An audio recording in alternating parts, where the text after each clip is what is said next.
Hi. Is it here? Or is it here? It's here.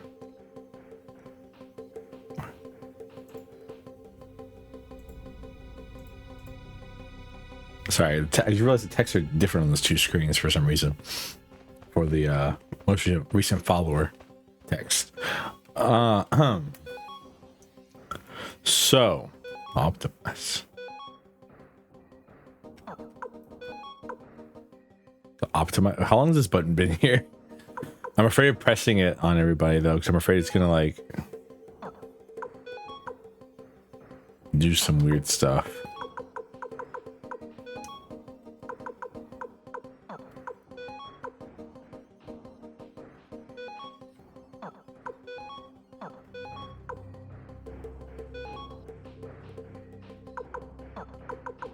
All right. Kind of funny. It didn't actually change anything. Just flip these two around. All right. Well, we're slightly better than we were.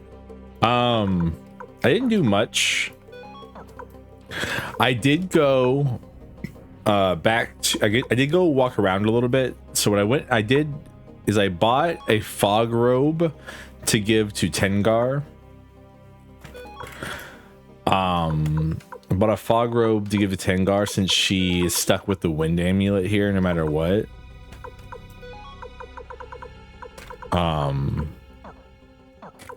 I did equip a new rune to Sierra, and I believe that's it. I believe no one else has any more runes equipped to them. Oh, I did equip a fury rune to Wakaba, which makes she's always angry.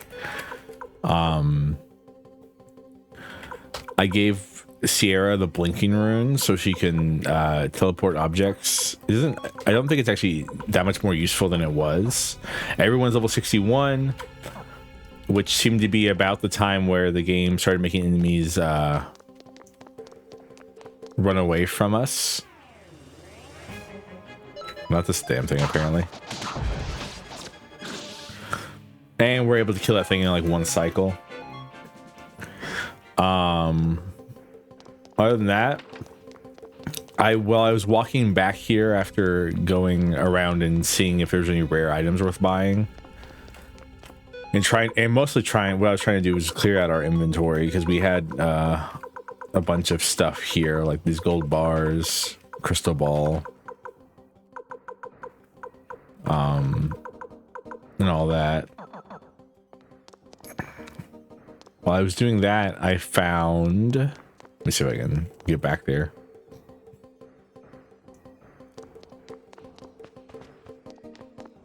It's down here? Yeah, down here. The place I completely missed the first time through. And it's got a gold wits in it. And there's locked door.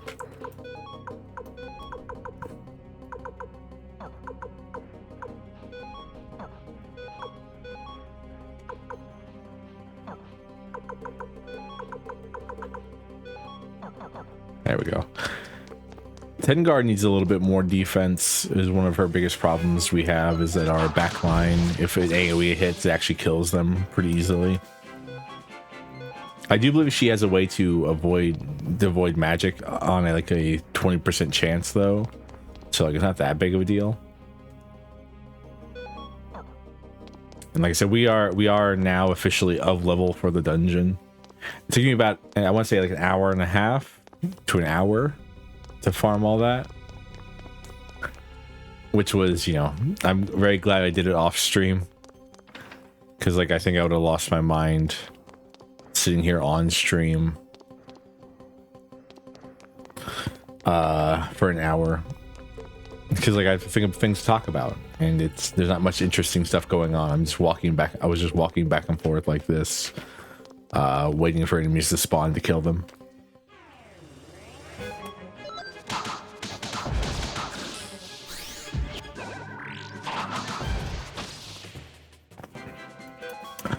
Yeah, so we unlocked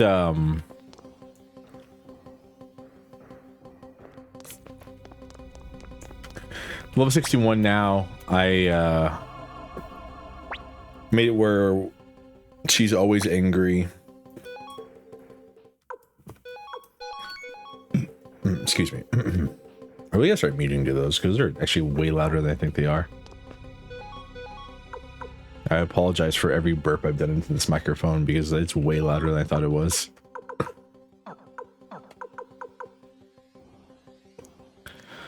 This is where we're kind of looking at right now for our lineup. Kind of funny that Hicks actually has lower health than Wakaba, but Hicks is supposed to be a more tanky character. But I guess Hicks can wear like heavier armor. I'm not really gonna read all this again because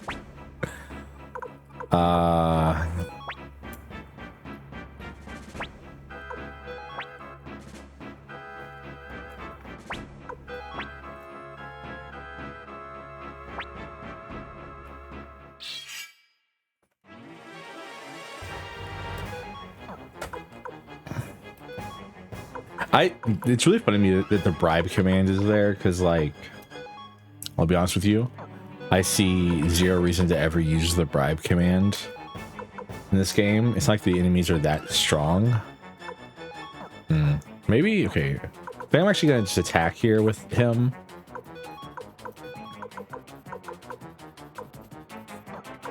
It's kind of really hard to like figure out exactly what I want to do here.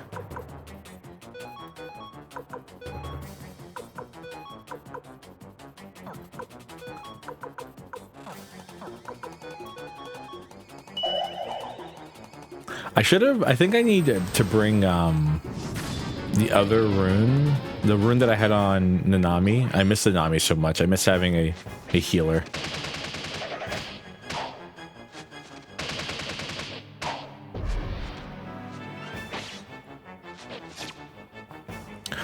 I was looking at the runes, or the runes that we have available for us. There are some very interesting runes, but most of them make a lot of the ones that are for like background characters. I forgot about magic disabled. Well, I mean, thankfully for us,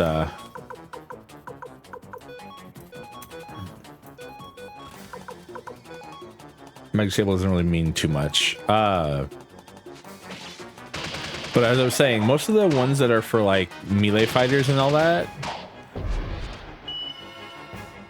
are wow, okay. Going much better this time. Yeah, but most of them are there for like melee hitters. Are they like reduce your damage a lot.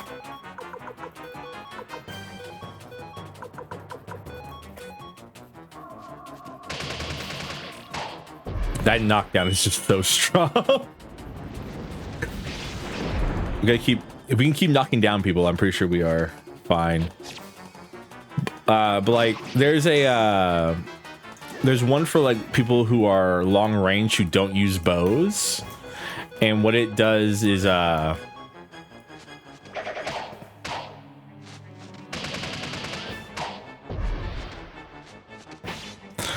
what it does is makes you all your hits AoE, but you do like half damage on them. Oh, I also put Viper Rune on Tengar so she can inflict poison. It's not gonna do that much. Wow. Okay. All right, chat. So last time we were way under leveled for this fight, I think, considering last time I lost like 3 people. So, thumbs up. This didn't have to happen.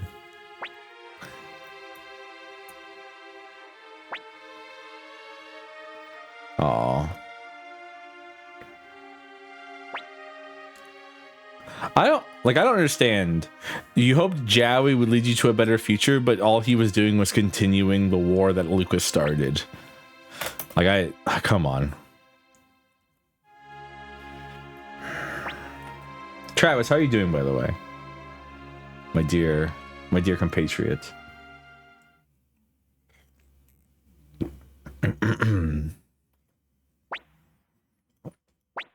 Oh, this was always sad.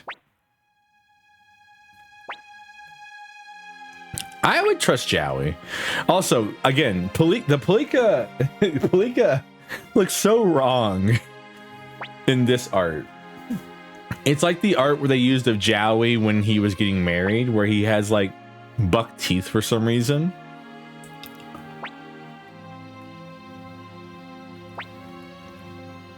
Oh.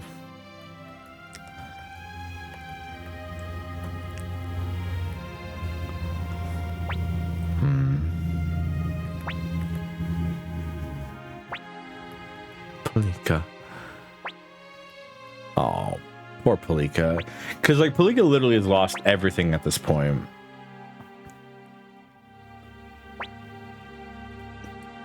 You have to, like, you think about this. Yeah, hold me like daddy used to. Oh. But, because Palika's family was murdered by Luca Blight. Palika lost her mind and became like shocked by trauma for so long until she saw Jowie again, and then Jowie is going to give up his life to so that Jillian and Palika can live in harmonia. Is the idea.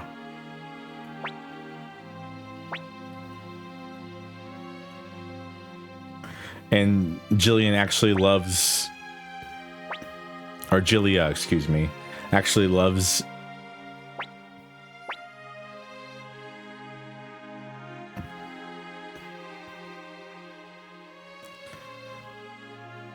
Jowie, and it's just like this very sweet moment, honestly.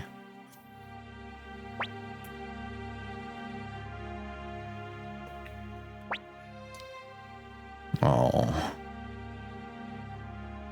By the way, that animation right there, that is like probably some of the best animation they've had in this game is the Jillia turn around and run back to Jowie. All right.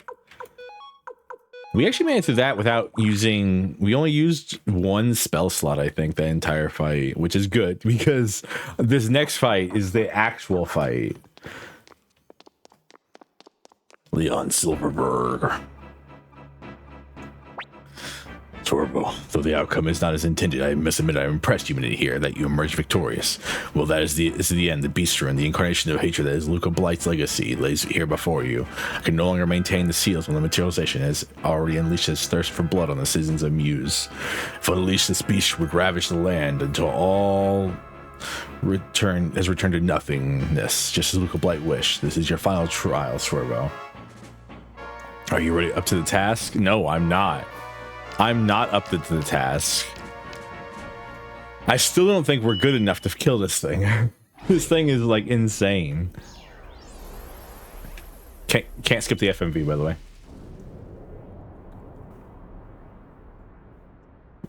way. I made the mistake of attacking the heads.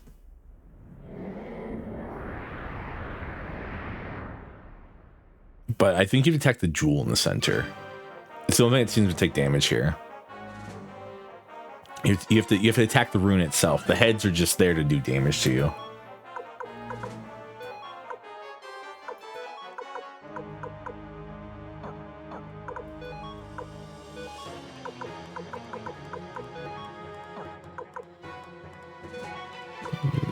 All right.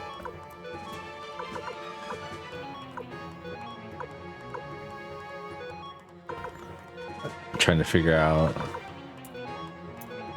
that should be useful.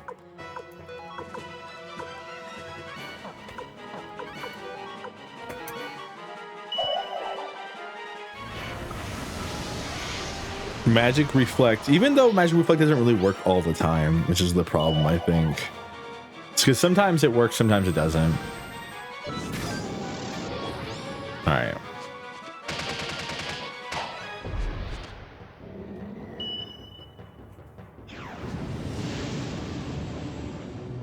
Okay, That was way less damage than before. The first time we did this, I think it did like 800 damage with that single attack there.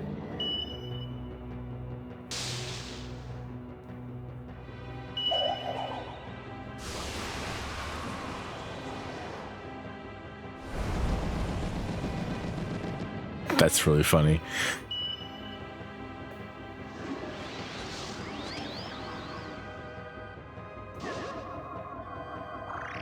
All right. Yeah, I mean, like, we've already taken so much damage just on that first turn. We've done like no damage as far as I can tell to this thing. All right, I'm gonna try hitting this time. And hell, why? Well, is it a great blessing as well, just in case?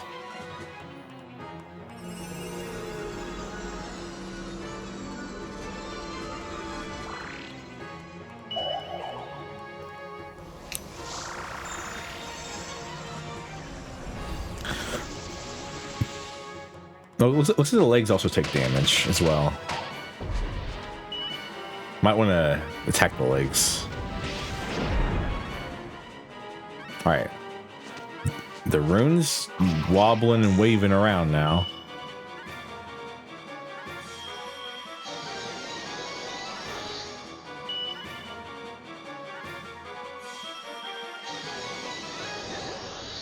All right. Okay, is this what we're doing right now?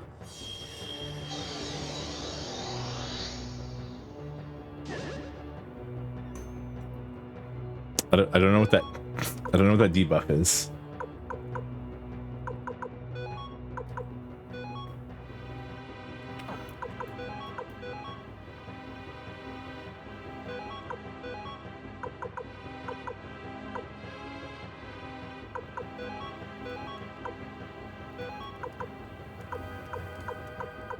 I'm gonna try attacking the legs as well to see if that does anything special.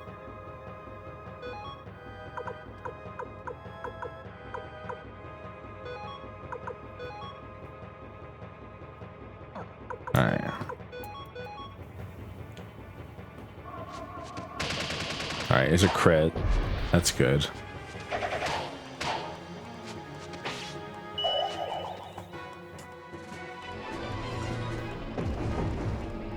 Yeah, looks like you can hurt the legs, which is nice. Oh, that's the moon? Excuse me, that's the moon? Ow!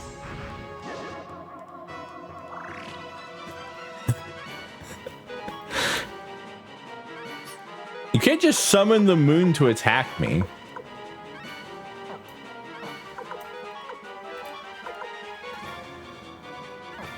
Feels like it should be illegal or something. Then what with the moon doing?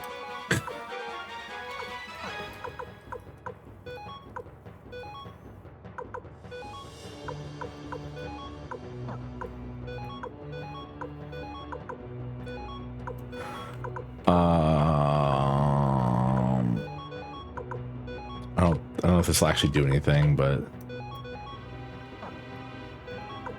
excuse me. Sign of forgiveness on the rune.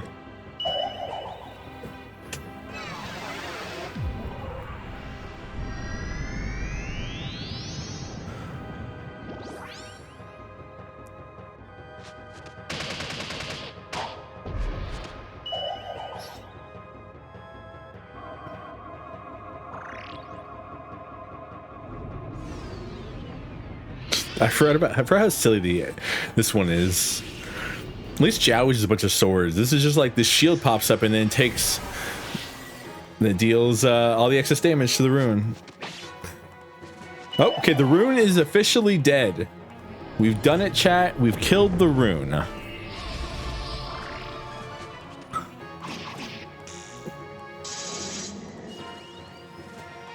Holy hell, we actually all activated Magic Null on the time where they actually use a magical attack against us. Alright, time for everybody to fall over again. Doesn't act. Oh, it put someone to sleep. Didn't actually do any damage. Put someone to sleep though. Alright.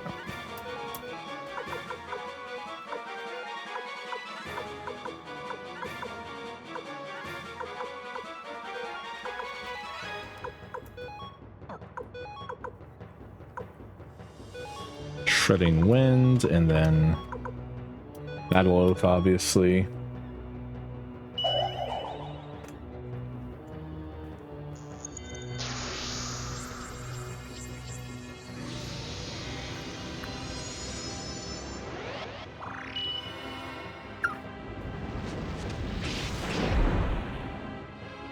Damn, they always do so much damage. I'm so happy I brought Hicks in Tengar. They always do so much, like a ton of damage whenever they use their Unite.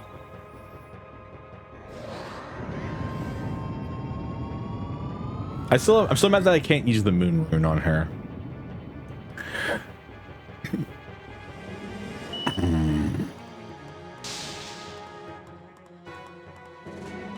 I do have to say it kind of sucks because I kind of have to use our MC as a heal bot because my heal bot got shot with an arrow and is dead, quote unquote.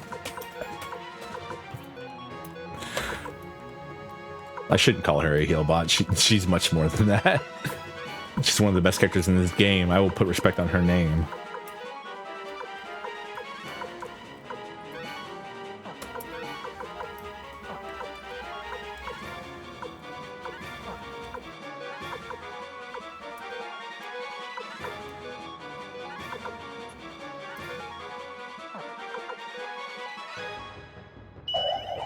Great Blessing, like I said, in battle does like a lot of damage.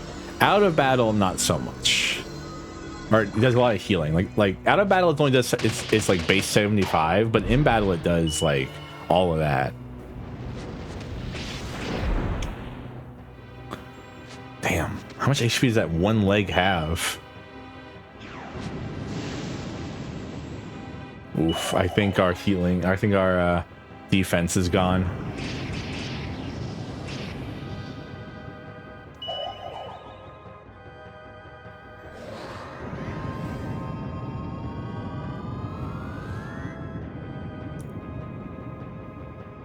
Okay, the leg's dead.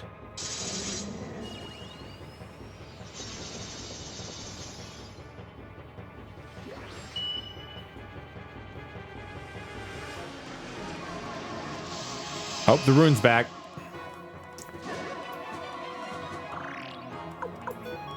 All right, rune fight phase 2.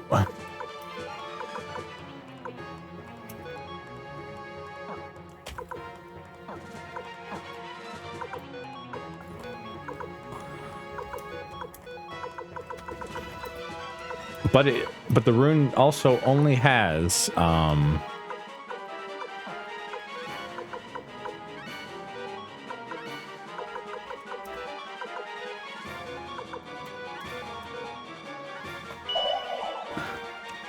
god, this is so nerve-wracking. Games like this where there's no health bars for the enemy are terrifying for me because I'm so used to, like, you know, strategizing and figuring it all out, but there's no time for that.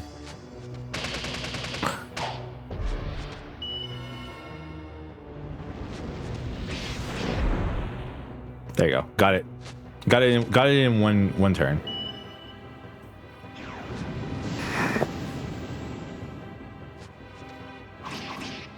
I mean, there's time for it, but like, because, like, you know, but it's like I can strategize and like, okay, how much HP do the enemy have? I don't know. All right, so they did about 300 damage to me that turn. That's not the worst.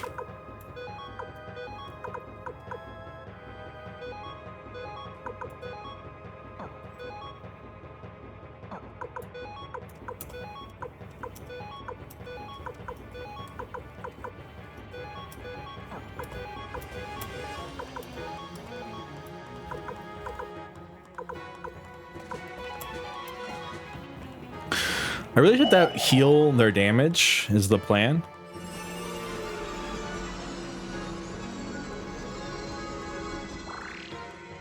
Honestly, giving Hicks always anger would probably be nice too. But if I could do that, like an Air Fury rune on Hicks would probably have been a good idea.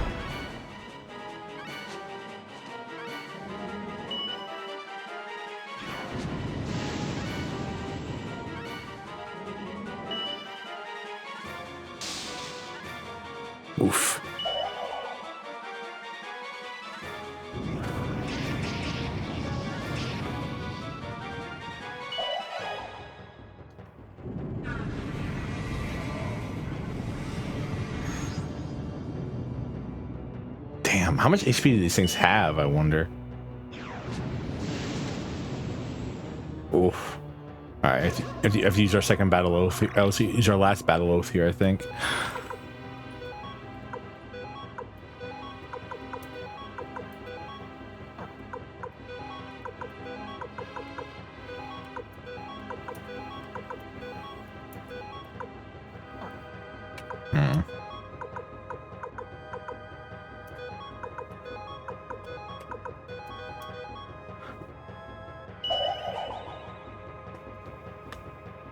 I hope there's not like another battle after this. That would suck.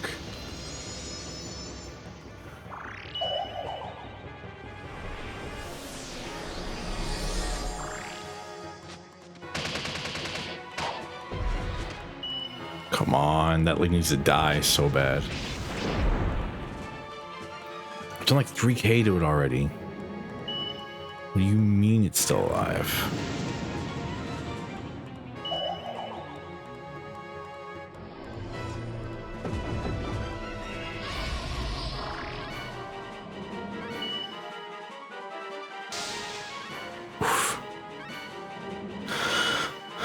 Am I dead?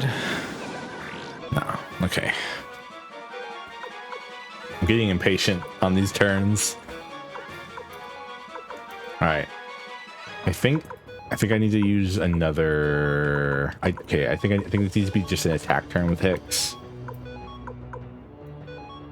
After this is tentative visits, and they already have curiosity equipped to them. Let's do like canopy defense, great blessing.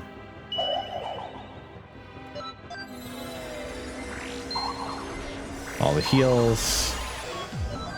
All right.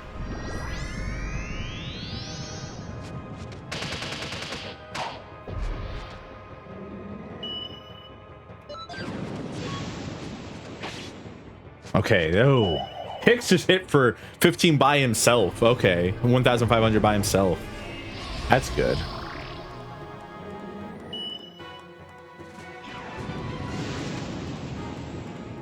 Yeah, I know.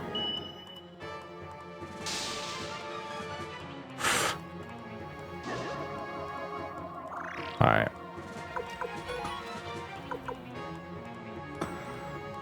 But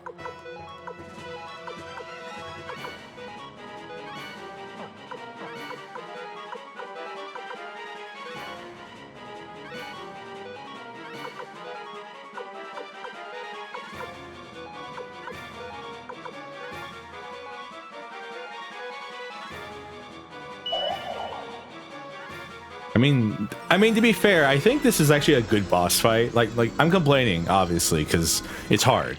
But like I'm playing on hard. But I think this is a good boss fight simply due to the fact that like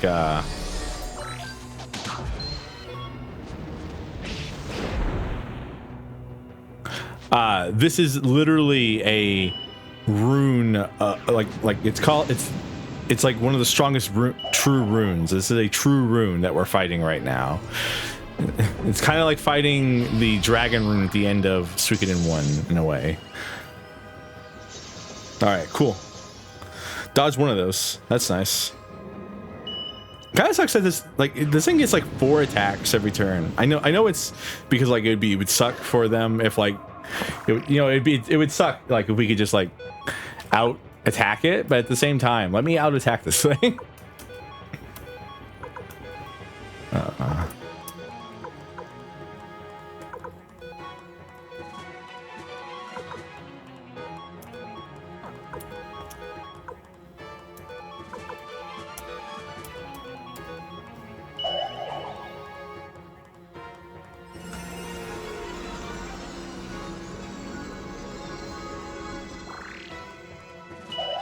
I do miss the anger. Okay, crit. Nice. Ooh, okay. 1 head left.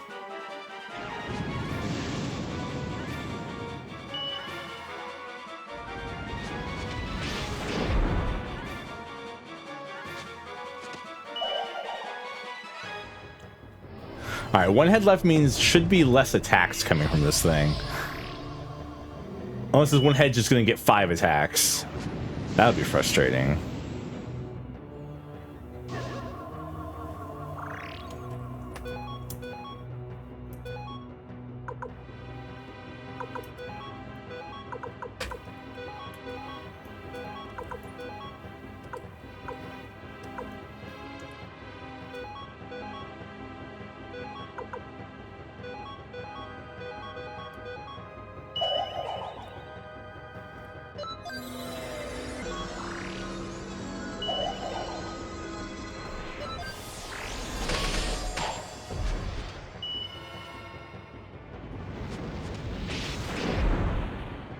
Okay, we did it. Woo!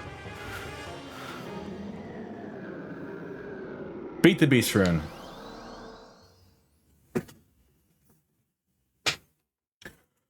Oh. Ooh, that's spooky. The anticlimactic, no music, nothing. It's just silence. All right, thanks for the 240,000 pots that I don't need. Leon Silverberg's gone. Or that, or he became the beast rune, I guess.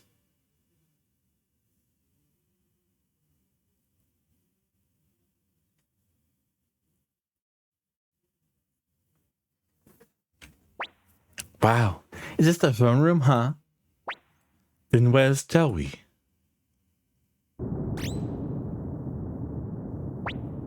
Huh? What is that last... What was it? Was it that last battle? We better get out of here quick. We've got to run, Swervo. No, we've got to find Joey. It is quite easy to throw your own life away, however. You must think of those who will mourn you if you do. Oh, that's kind of cute. Sierra's pulling me away. I'm not controlling it, by the way. The game's just running by itself.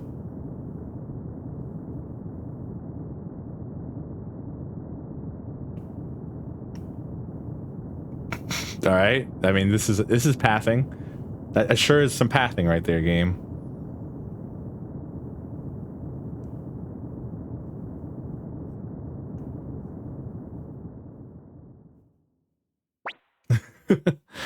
Commander Swervo, could he have... Don't say it that, even as a joke. He'll make it out. I know it. He can't die. He's gonna bring peace to this land. There's no way he would die. Look.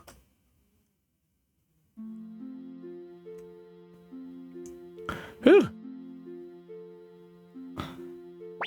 Swervo. Swervo. Is it Swervo? I was worried about you, Swervo. Welcome back, Swervo. That's Swervo. I know you've got more good luck than you need. You did it. You really came back, Swervo. Yay, Yahoo!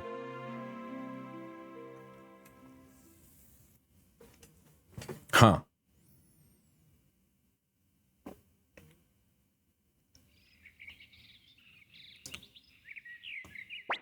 Good morning, Swervo. Hey, come on, get up. Lord Mackay from Two River and Mayor Gustav from Tinto and everyone else are all waiting for you in the Great Hall. You're dragging your feet. The war may be over, but there are still lots of things to be done. You've got a whole new nation to build, right? Good. Everyone is in the Great Hall. Huh.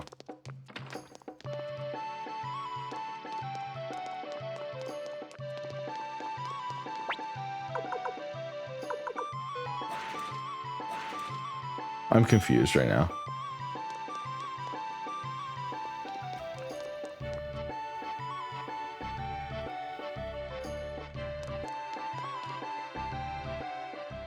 I should have saved. Eh, whatever.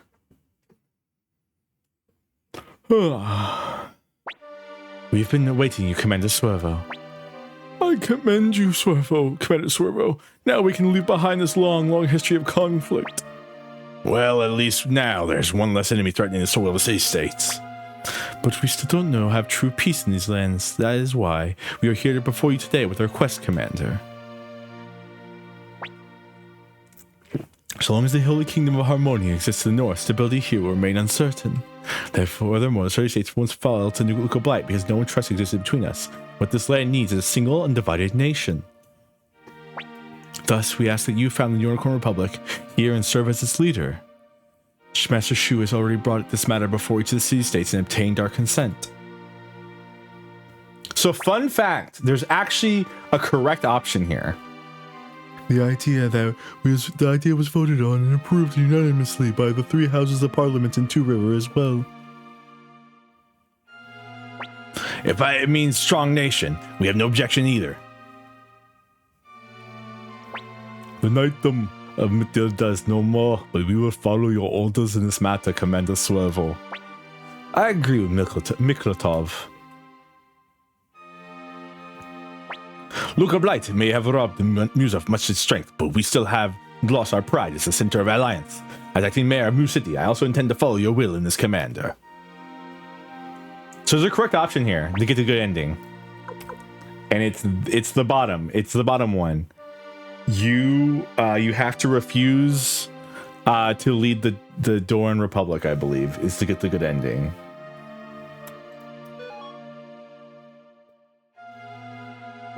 So where will we go, Swervo?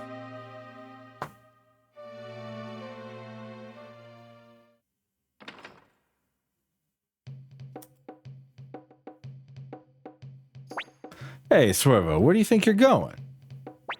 Look, there's a great power within you, and I don't mean that rune on your hand either. Filled with the hopes of many people, and you have a duty to carry them through to the end. That goes for all those who died in this war too. Leave it, Flick. He needs to do this.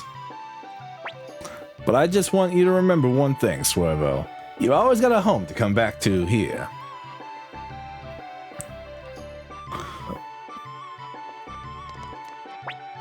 There's more game!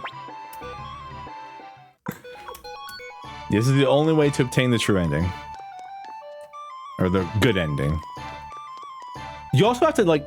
So, okay, so it said you can't accept the Beast Rune, but I don't think I did. I don't think I have it.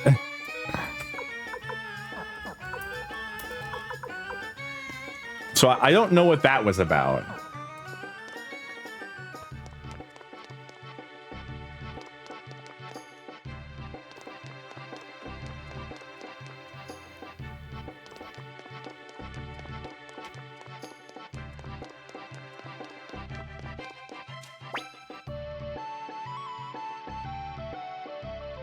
I would love to join you, Ellie. I actually don't know what to do currently. I just know that was the correct option. That's it.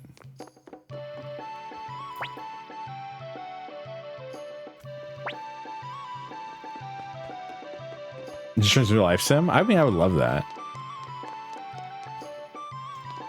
I mean, I have a guess on what the correct option is, actually, top of my head. Let's go home. Obviously.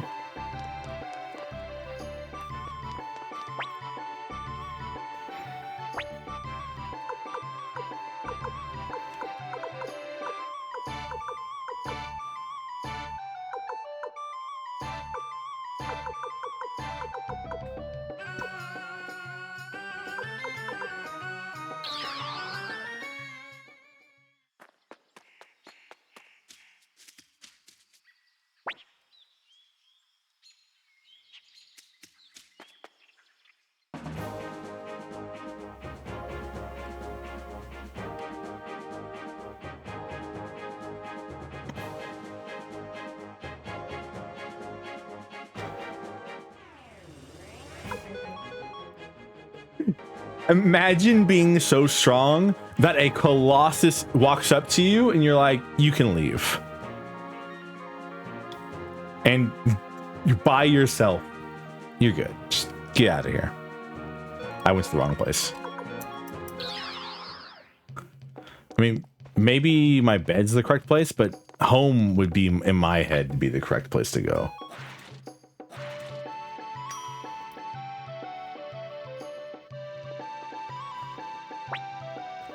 Oh, we have some suggestions. Thank you. Dear Swervo, I'll never forget how you helped me find the coin that day at the river. Thank you. Love, Me like Swervo, but Ellie, she loves Swervo. Bolgon, don't tell me that. This castle is too hot, and there are too many people here. Why don't you ask some of the less important people to leave?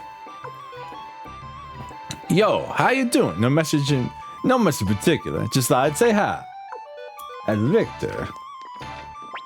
Well, is it time for me to sleep? So please don't interrupt me. I'm sure there's plenty of people, like, you just get to talk to everybody about all this stuff, you know?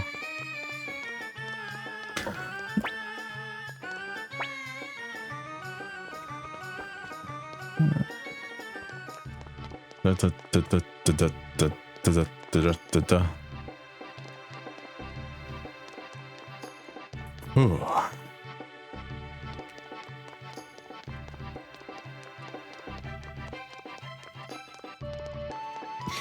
Are there new things I can trade?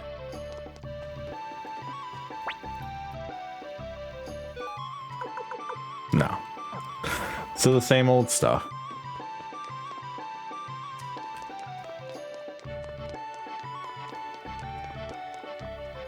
I'm actually completely aimless right now. I do not know what to do. Like I said, I have an idea, but...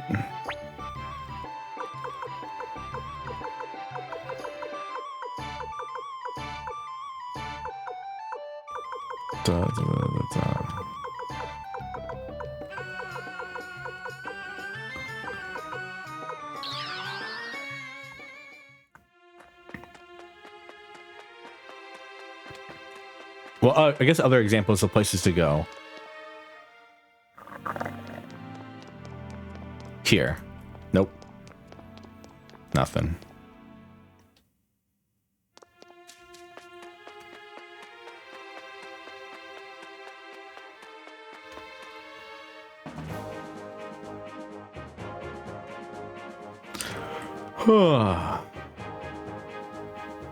But yeah, I remember seeing people say the correct option is to not lead the country.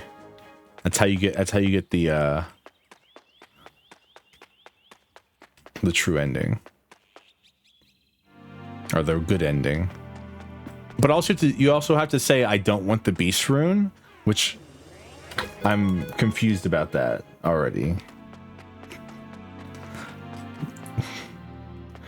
These bandits walking up. Do you know who I am? Like the most real. Do you know who I am? This is definitely some wuxia stuff in my head.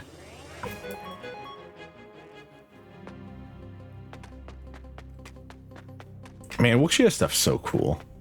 I wish China was real.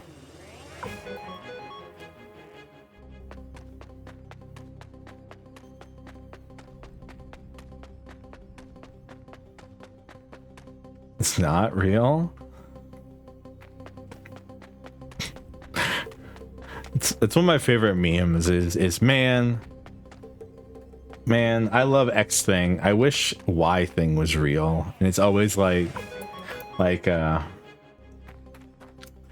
something like, man, I love boobs. I wish women were real. Stuff like that.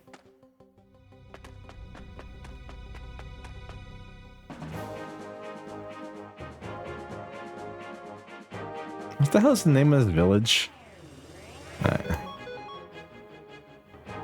Haven't heard that one. I see this Chiaro Town. Okay, probably get teleported here.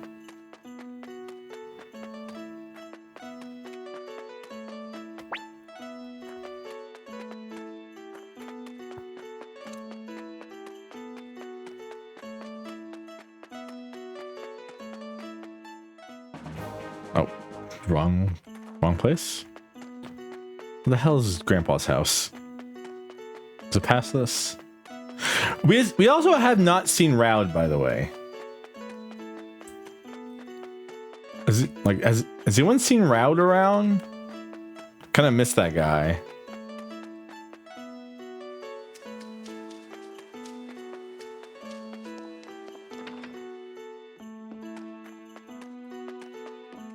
I just miss doing my bad John Travolta.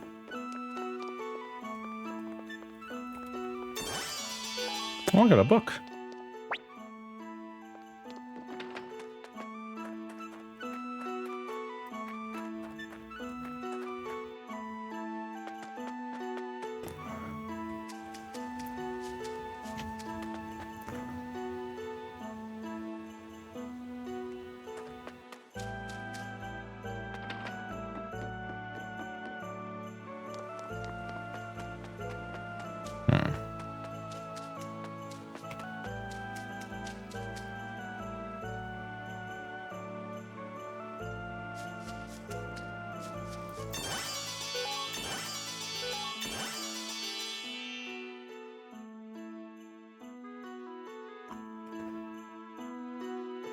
Okay. I didn't expect that. That's cool. Got a hunter orb and a trio painting.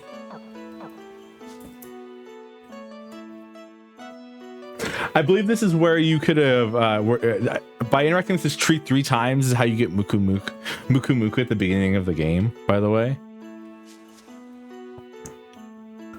I'm assuming while you do this the 3rd time, it Muku Muku appears next to you.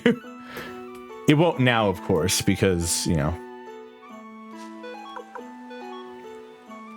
What the hell did I get? I got the trio painting. Anti-portrait of 3 people. Oh, that's sweet. And then I also got hunter orb. Hit 5% 1 damage enemy drop items for weapons. Oh. 5% chance to make enemies drop items. Interesting.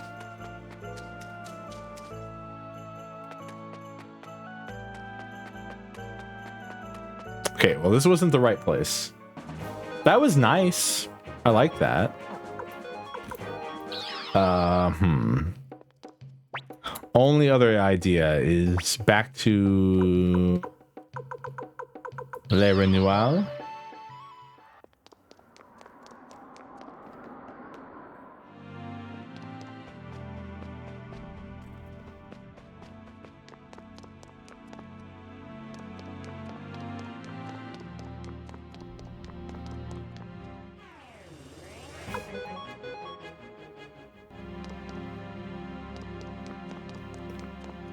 Kind of flying blind right now.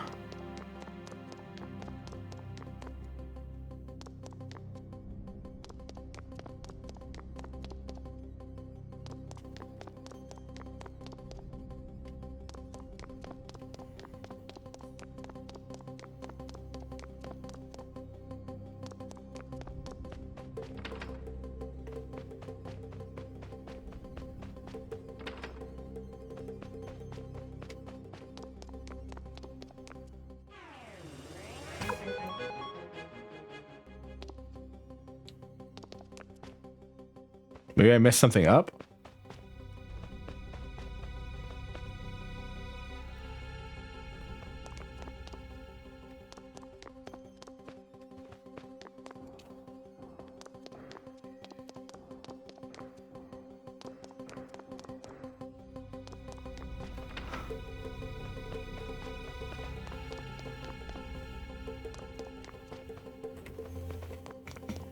Hmm.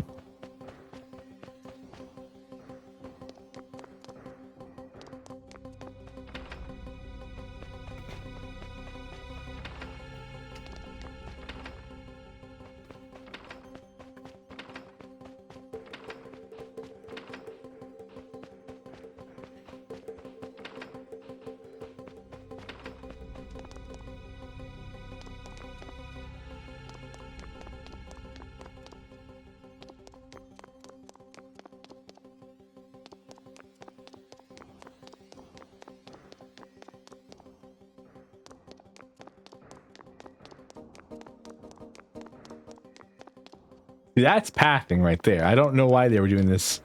Like, I maybe you couldn't walk diagonal in the first game, or you couldn't walk in diagonal in the original, so you had to. So they had to make him run like that.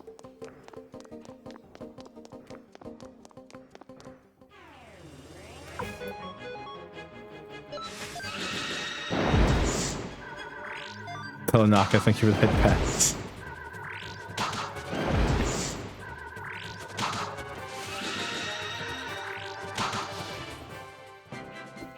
I don't know what I'm doing right now, Naka.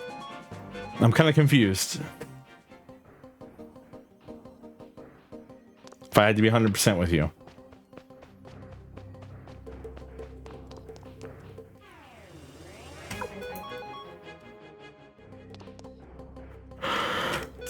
Because, like, I was like 90% sure I did the thing I was supposed to do.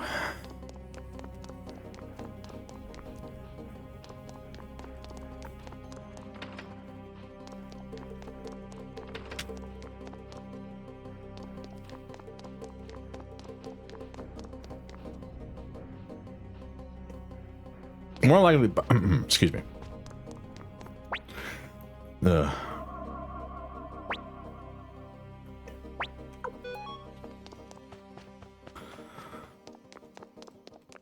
More than likely, I was supposed to do something else.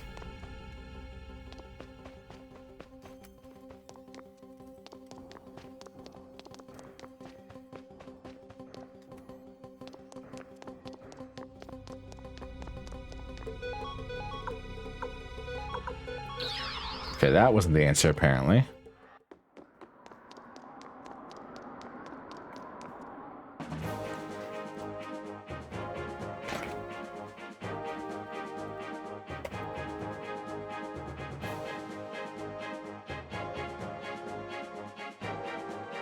We're Googling, chat. We're Googling.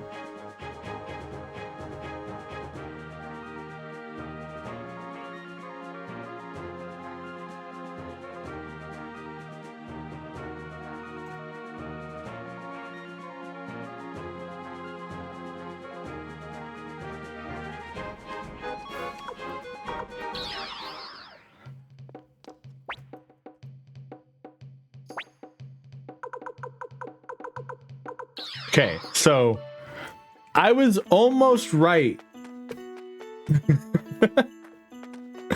Funnily enough, it is over here, but not in the city, not at our house, which is where, again, my first thought would have been.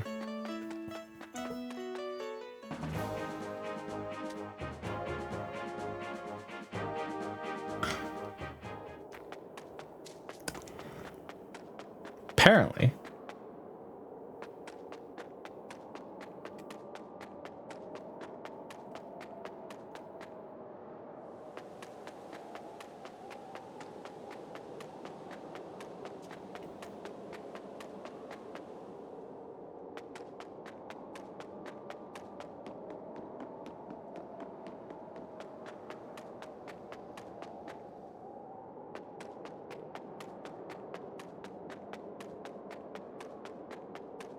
Somewhere over here.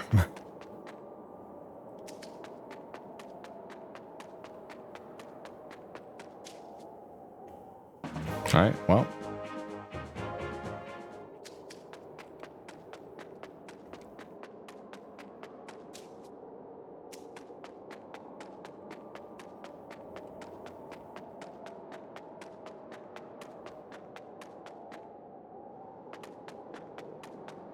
Which makes sense, I guess. The idea is we don't know where Jowie is, so you would just be searching everywhere, right? And eventually you would wander upon this area, and then it's like, oh, hey, I didn't go through here.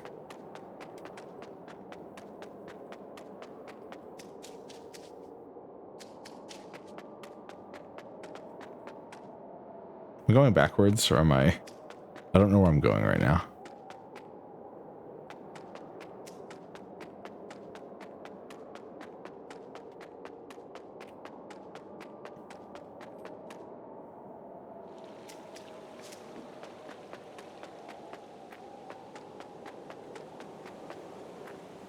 Oh, this is where we...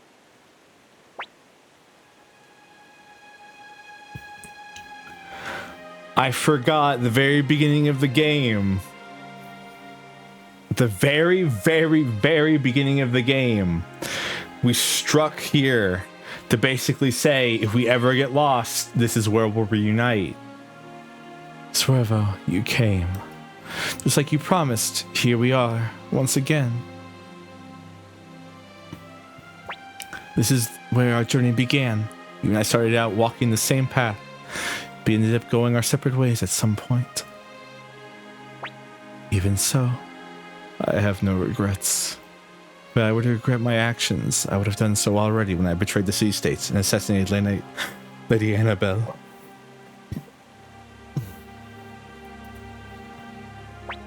You and I were a lot alike, both aiming for the same thing, but the Highland camp. After I helped you both escape, I was captured and brought before Luca Blight again. I hated his brutal ways, it's true. But I can't deny that I admired his strength a little bit at the same time. I thought if I was that strong, I could protect everyone. That I could create a gentle world where no one would ever be hurt again. But no, forget about it. This is a battle between the King of Highland and the leader of the Unicorn Army. This is truly the final battle. We don't need to fight. Yes, we do, Servo.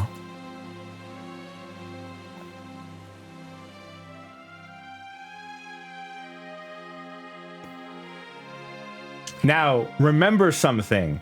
What was what we heard about the very beginning of this game?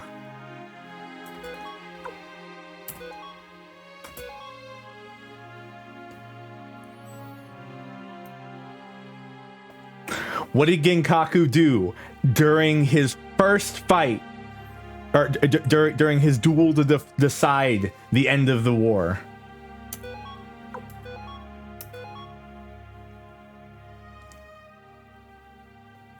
Let's finish this long, long battle.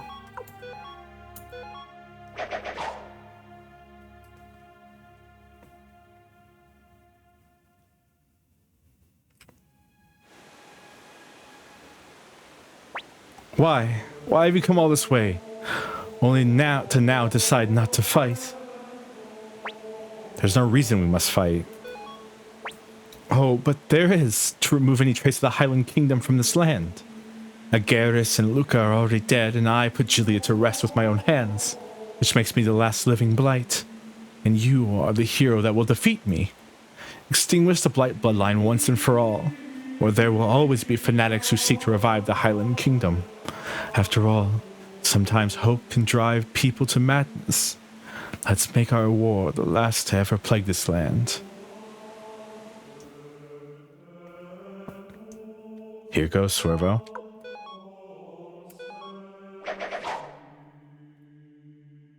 Why won't you fight, Servo?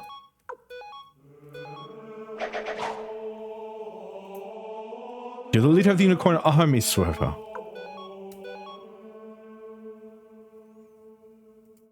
Let's finish this long, long battle.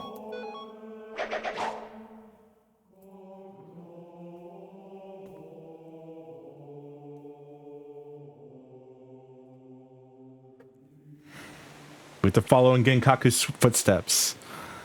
Just like Grandpa. Servo, I always envy you. Even in this moment, you're kind. I think this is why I betrayed you.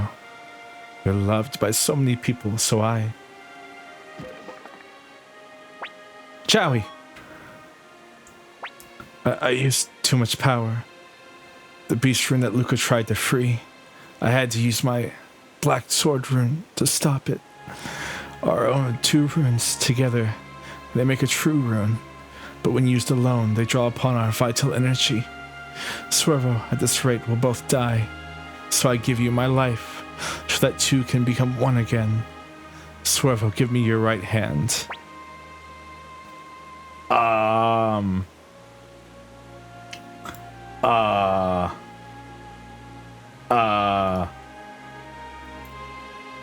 I believe the correct answer is I can't do that.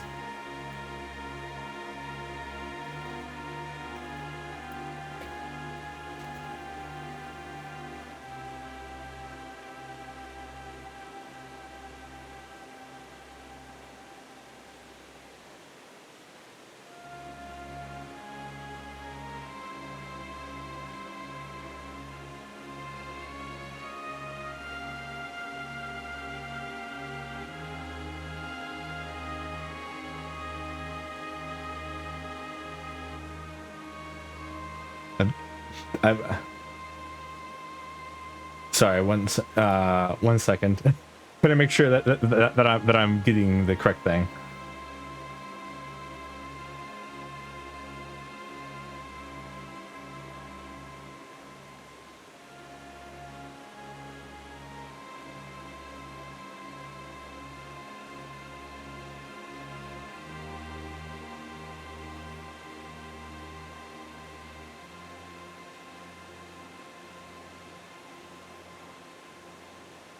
Okay. Yeah, I was right. Hello, Valko. Sorry, I'm making sure I'm getting the best ending. I can't do that, Servo. I'm sorry. I can't endure it anymore. All the lives that I stole, all the people that I hurt. I can't do that. Please, I beg of you, don't let our dream have been for nothing. I can't do that. I am currently max cortisol. Servo, there's no more time, please. I'm already... I still can't. Servo? What's happening? The rune. This power, it's healing my body.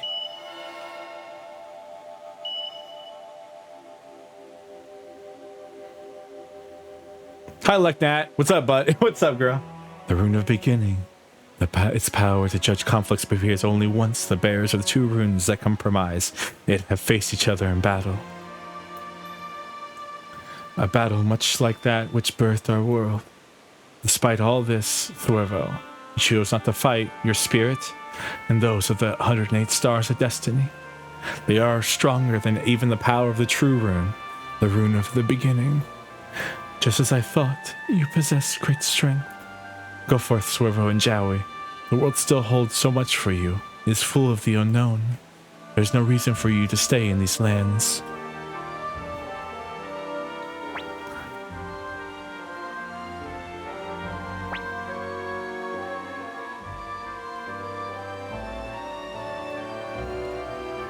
But I murdered people with my own two hands. Lady Annabelle, Luca Blight, countless soldiers. My sins are too great. And they cannot be erased. But I believe that you, the two of you, have the strength to bear this burden and go on.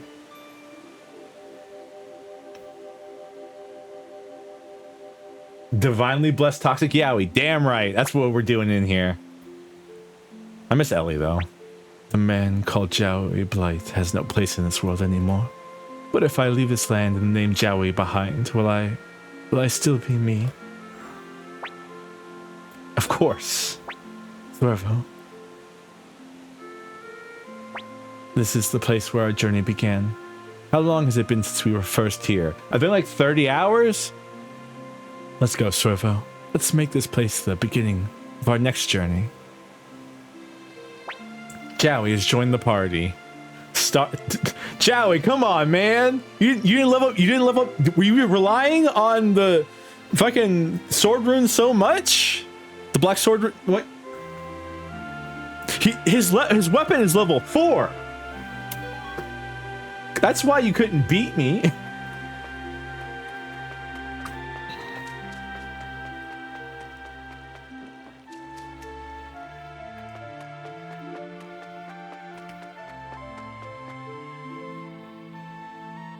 He didn't.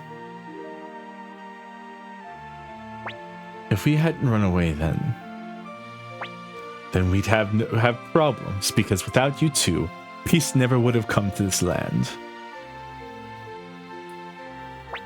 Servo, so you're leaving after all. I'd hoped that you would stay and lead this still unstable country. You're the right man to do it. But I wouldn't try to stop you. You certainly paid a heavy price and then some. We can ask no more of you. Go out and see the world with your own eyes. It still holds so much for you.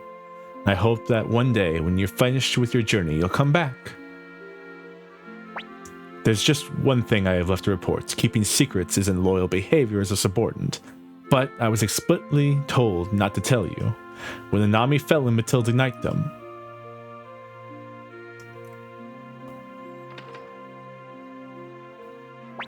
What? No, you can't call yourself a doctor. Stop it, Flick. All you're doing now is taking your anger out on them. That won't change anything.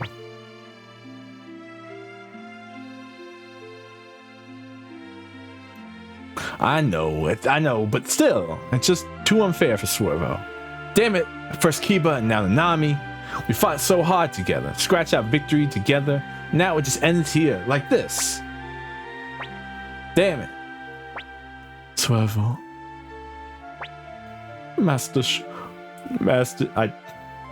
I'm John Lennon, Master Shu. What? Can I speak with you inside? My main goal is to sin so much to go to hell and hit It hit John Lennon with another 38 special. Master Shu.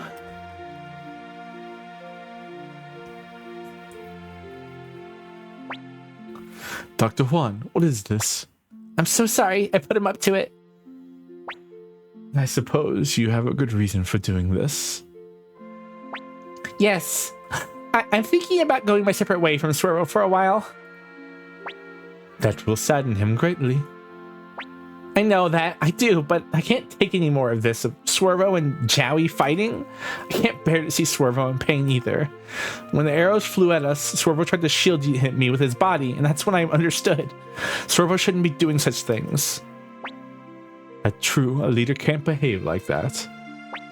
That's why I'm going to let you have him all to yourselves for a while. And what will you do in the meantime? I'll go back to Grandpa Genkaku's house. I think it'll be safe enough for if people don't figure out that I'm back. Hey, where were you? I went back to Grandpa Genkaku's house. Besides, it wouldn't be so sad if he had no home to return. It would be so sad if he had no home to return to once this is all over, don't you think? Finally, I have a favor to ask. If and when the time for him to come home does arrive, I want you to tell Swervo about this conversation we had. Why ask me of all people to do this? Because, knowing you, you'll never tell him until it's absolutely necessary. Yes, you're right about that. Very well. I'll do it.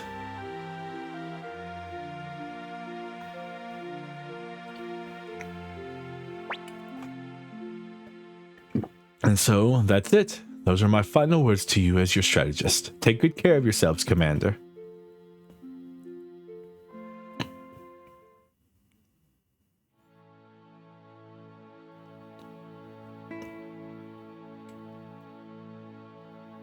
Aw.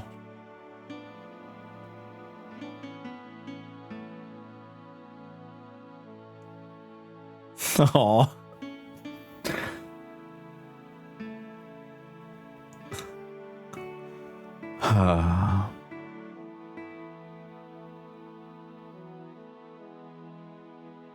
No, the Atreides have betrayed him.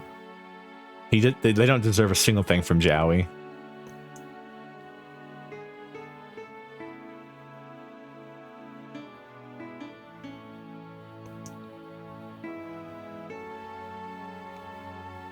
Aw, Julia and Palika and Harmonia. Jowie, come on. I mean, I guess...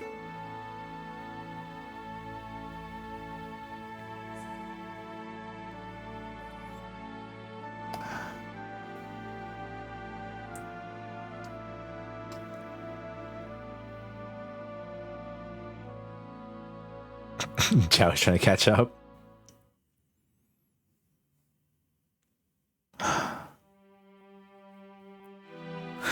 Green Hill made peace with Kairaya. Shin, Emilia left New Cab, became headmaster and also taught at the school. Shin left to become a swordsman. Jilia, Teresa is really returned to Mu City and is later elected as mayor. Fisher is a mayor. Hauser, commander-in-chief of the Unicorn Army. Chose to live as a normal citizen after Jess, you know. Alright. Frees her position in the Unicorn Republic and returned to live in Radat. As promised, she returned to Radat with Freed and lived happily ever after. Found a library in Tinto City and taught many children the magic of learning. Fought in Grassland War as a commander of the Tinto City forces.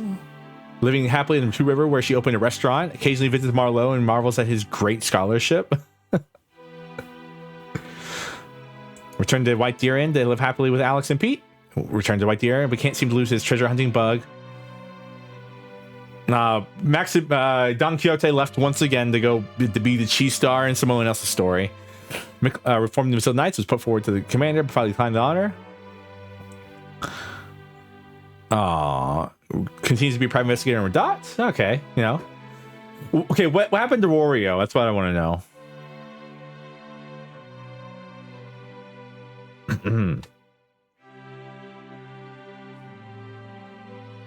There's Ellie.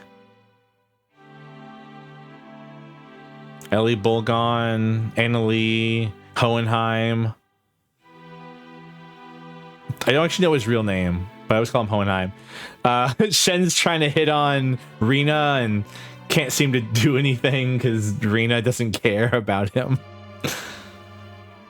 There's referring to her life as traveling performer, but often thinks of Swervo. You're my girl. Oh, Bolgon's reading books and studying hard. Good job, Bolgon. Pico Alberto is his name. He looks like Hohenheim from Brotherhood.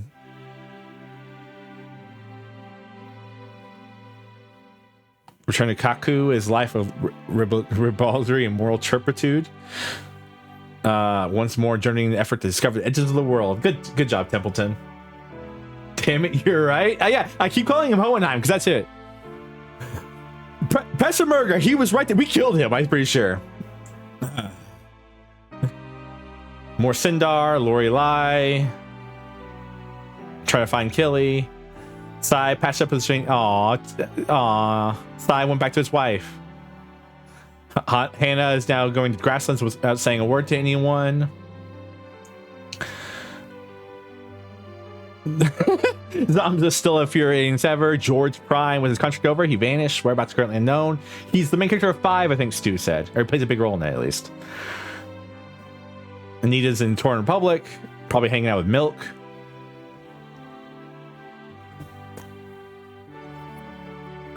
Hey, it's I forgot his name. Oh no.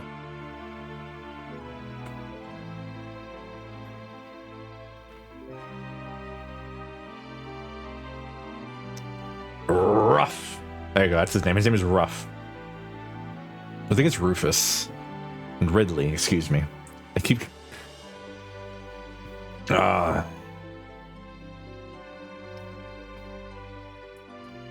Alright, he's the our Wario's just getting in trouble like always. Hey, Gengen's the captain. Congratulations, Gengen. Hey, Yuzu found her grandpa. Hey, the French people are here. And Hans. So the French people are in love with each other, I think. I don't know. They seem like they were flirting. Olan's commander of the elite guard. Genshu's. Oh, hey, he returned to Klon. Hey, Gentetsu's from Klon. I remember Klon. I hated Klon. Living happily with her daughters, family in Two River. His gambling business in Arachne's castle is still raging success. Largest bathhouse in Unicorn. Traveled north once again in search of the object of his revenge. Never forgets to do his daily run, squats, push-ups, and sit-ups. With her master, her goal is to beat a bear with her bare hands. Wakaba, you can do it. I promise you, you can do it. I mean, you helped me kill the beast rune for everything. Hey, it's Gadget. And Meg. Whoa, he's a big robot now. Good job, everyone. You turned him to a big robot. I'm scared of him. Riding on Gadget, she took off on an adventure to find Jupo. Continues to allow Mega to travel with him despite her selfishness. Returned to his quiet life in Crom Village. Tenko, I forgot what you are, what you were, and why I recruited you. Raura is in the continue to work as a blacksmith at Arachne Castle while dreaming of working on a famous sword. Continues to work as an appraiser to try and bring his Celadon urn to collection to 1,000. Head off for the Torn Republic. Their battle is arch rival Crowley the Wizard. He's in a cave. I can tell you exactly where he is. Gilbert's finally retiring and going back to his wife and kids. And our mercantile friend Hoy's still a thief. More vegetables from Tony. Hayo is trying to avoid getting caught by the clan. Good idea. More inventing. Looks for inspiration for new works following the completion of the Garden Deity. Return to Ante to continue her work as a rune sage. So funny enough, I'm pretty sure if you finish Hayo's story, he has a different ending here. Karen's a popular dancer. Connell is going to Crystal Valley, and Luke is going back to Lucknat. You know Luke has a huge crush on Leknat, and that's the reason he won't ever leave. Siegfried, all right, and Feather. Feather is hanging out. Siegfried's went to the forest, and so did Muku Muku. Muku Muku is the squirrel you can get at the beginning of the game. Get on a journey to one temple of Crystal Valley. Set off for Crystal Valley with Humphrey in search of more information for dragons. Travel to the grasslands and search for a bride. Search for a bride for Bonaparte. Oh, his her little squirrel thing. The fastest man alive. Having completed Hanzo's mission, he returned to Rokkaku Hamlet. Returned to Kaka with Kamsumi and Mondo. Oh, Sasuke, you having a crush on Kasumi is so cute. Ship and return to Island Nations. Stay in the Unicorn as a Beastmaster where he practices unique skills. Move back to Cobalt Village where he complains a lot but lives a happy life. Bob, you're a weird werewolf. Return to the Deep Forest where she lives a life in harmony with nature. Return to Shiro to the woods near Ryube where he lives off the land. Always seen by the side of his master, Kinen-san. Everyone loves Shiro. I've never seen anyone talk about Kinen-san. Whew.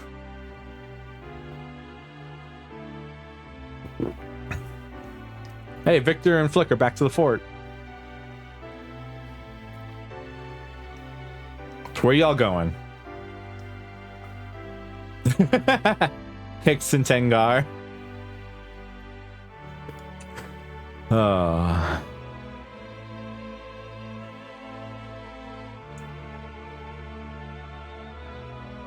What? Hey, you all get to fight in the final battle against the Beast Rune. I don't want to hear it. Don't look at me like that. Oh god, there's Nina. Nina? Nina, leave Flick alone. Oh, that's a cute image. Instead of going back. Ooh. It's off a journey with Victor. Tried to follow Flick, but lost sight of him. Returned to Academy to wait for his return. Nina, he's never coming back. Serve human life instead of returning to Blue Moon Village. With no vampires left to hunt, he set off to look for a new life. Set off once again and hunt for Elsa. She lives in an ice castle. Clive. Drank too much champagne, accidentally teleported herself off somewhere. Bye, Vicky. Love you, girl. To journey of this manhood, instead of running with Tengar, dreaming of her wedding to Hicks with a beautiful dress and the blessings of the entire village. Aww.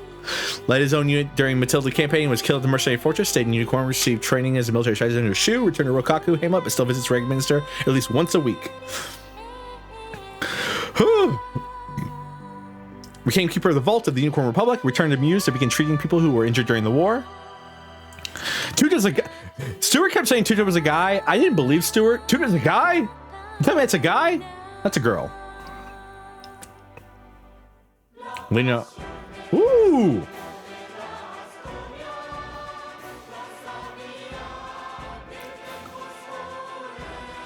Dreams of quiet life even as continues to play a vital role in Unicorn. After reuniting with Chiaro, the three friends continue journeying together merrily. To him, the smiles of Jowie and Nami are his greatest treasures. I love you, Jowie. I love you so much.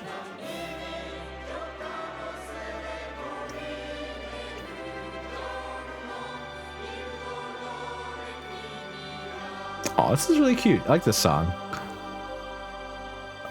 I feel like I've done this twice now with both Suikoden games where it's like, now what?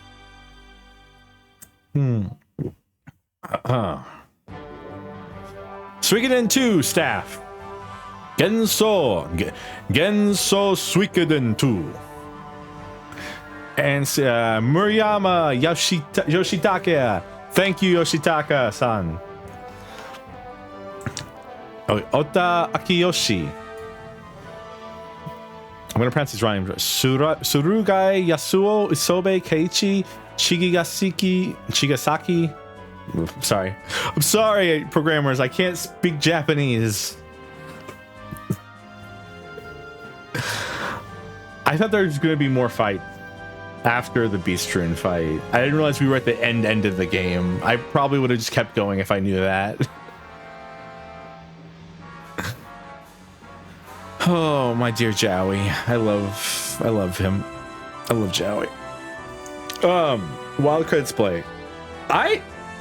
This game was okay, so this game was much better than the first game. Even on hard, it was fairly easy, except for that final fight. against the Beast Rune, even on hard, it was fairly easy. I feel like we could have definitely done that fight against the Beast Rune last time, maybe. Had I used all my skills correctly and not like just wasted them. Because I really didn't know there was going to be a big boss fight against the Beast Rune at the end.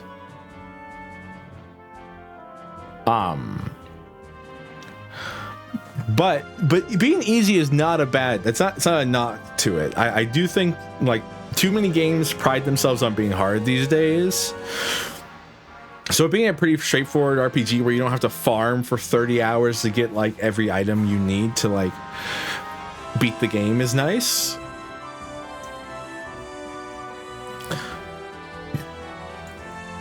It's also nice that you can kind of play the game however you like. I'm really liking Suikoden. I really think Suikoden is probably one of my new favorite JRPG series. Even though I hate the term JRPG.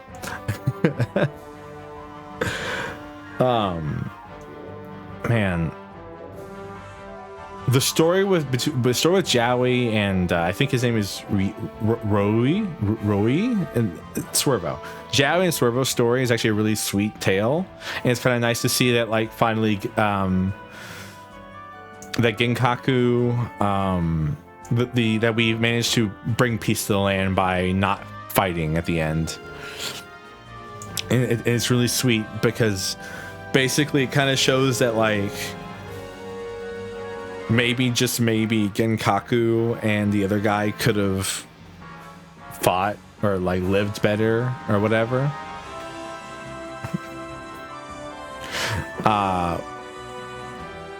But to be fair, I mean there was a peace deal almost signed, you know. But then we got brought into it, and Luca Blight decided to sacrifice a bunch of kids. Like literally murder a bunch of kids.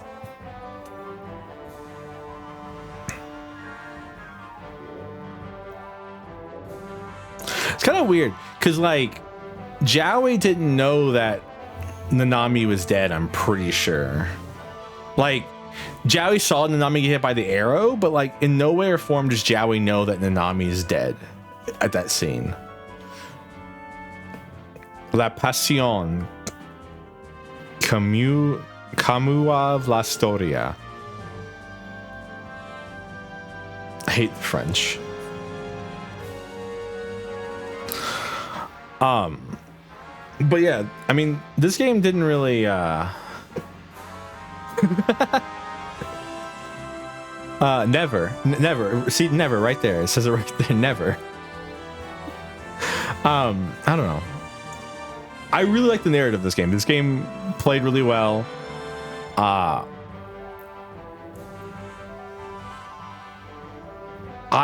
trying to think.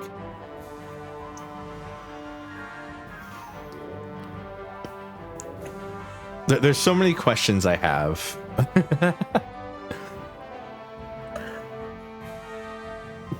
How are you supposed to know that? And then, like, okay, so at least with Gremio in the first game, when you know you have all 108 stars and you know you're on the right path to the true ending, or to the good ending, quote unquote, Gremio comes back to life in front of you. You're not just told he's dead. So like I feel like it's my only knock to this game is that when Nanami dies, it kind of felt like when she dies at that point, it felt like the game was insulting me. Because you would think collecting all 108 stars and getting the special cutscene would be like, oh, you were able to heal Nanami and then you can use her in the final fight. Oh, look at this. But it's like, no, she still dies, quote unquote. And this time it's just true. So like I was like redoing boss fights and stuff, trying to get Nanami come back to life, and it just wasn't right.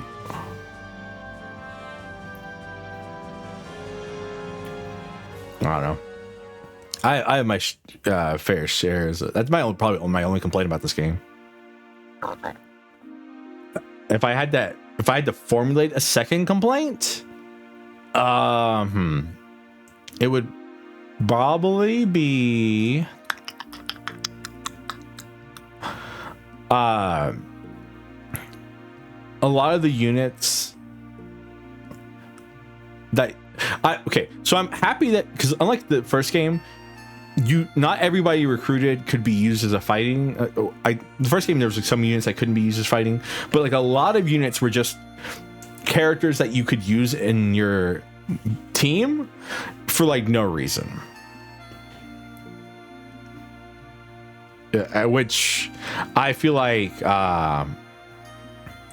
really dampened like the character list. Like it really felt like they were trying to shove in more and more characters. And I think they kind of figured that out in this game. They were like, okay, not everyone needs to be a fighting character. You can have fun, silly characters, like a character that runs a farm that you can't use as a fighter, a character who has a bunch of sheep, stuff like that, you know.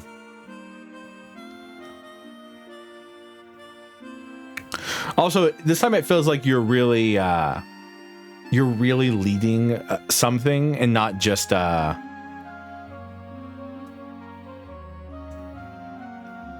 you're really leading a force, quote unquote, and not just a bunch of people in a stone castle in the middle of the ocean.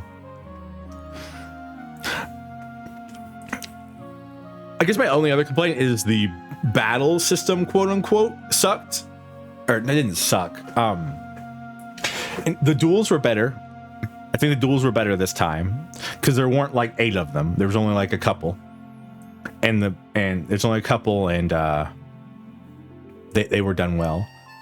But the army battles, those I had problems with because the stats just don't mean anything in those. And like 85% of the army battles were just time trials. I don't think there's a single army battle that's not just a time trial. The only one I can think of is with Ridley, when you're trying to save Ridley's life. But then it doesn't matter anyways because he gets saved by I'm gonna call him Wario because that's his name in my head. Wario. The winged horde. So a lot of the army battles felt like, because in the first game the army battles were real, like they were real army battles that you had to do, and like you could win or lose those. But in this game, almost every army battle you do is hold out until reinforcements arrive, and then a cutscene plays, and then a cutscene plays, and then boom, you're done. The only real battle was at the very, very end of the game, and that battle was straight up escort the main character into the middle of the city, and you win that battle.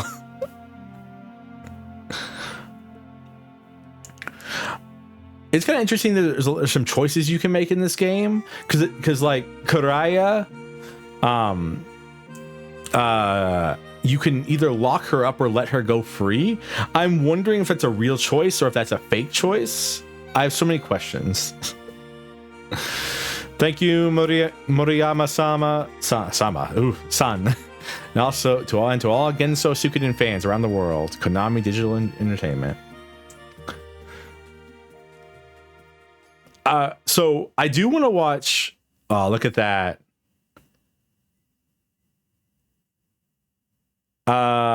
So I got 3 achievements there. I got beat Suikoden 2, get the 108 star ending of Suikoden 2, and beat Suikoden 2 on hard. That's really pretty. That's a very pretty artwork. Damn, Jowie is slender as fuck. I don't have a cursor, so I can't show you, but like my man is damn.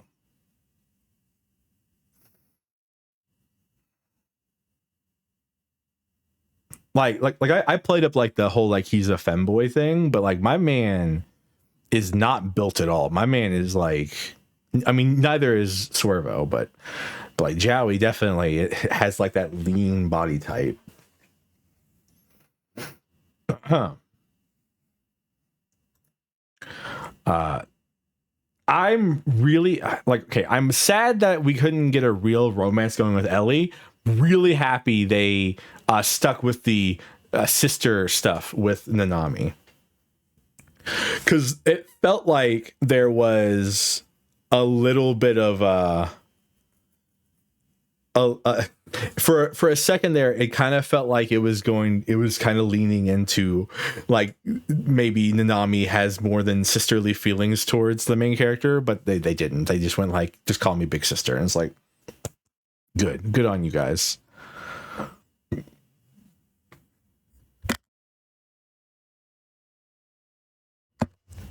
So that's nice. I mean, I don't. The actual combat system was really good. I really liked the fact that you could have 3 orbs this time, and that like the inventory system was different. Like you had a bag that you could put stuff in, you could pull stuff out of the bag rather than just having to hold everything on your characters. That was great. The weapon upgrade system, it took us way too long to get someone to upgrade weapons in our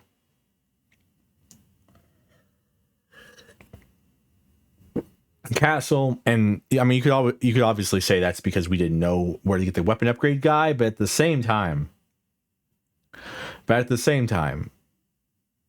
the weapon upgrade guy, you had to get clay, and to get clay you had to go to a guy behind a house and talk to him, and he gives you clay. I bet you there's someone in town who's like, there's that old man behind the mayor's house giving away clay again. And you're like, oh, that's where you do it. But like, I would not have known that had I not looked it up. Like, this is definitely one of those RPGs where they really want you to talk to everybody in every city at the end. But it's very pretty. Yes, can we save that? I don't know if there's any reason to save that. Okay, so I want to watch this opening. I wanted to watch this again now that we've beaten it. For this opening screen, I know, like, I am very impressed by this opening screen because it spoils nothing, basically.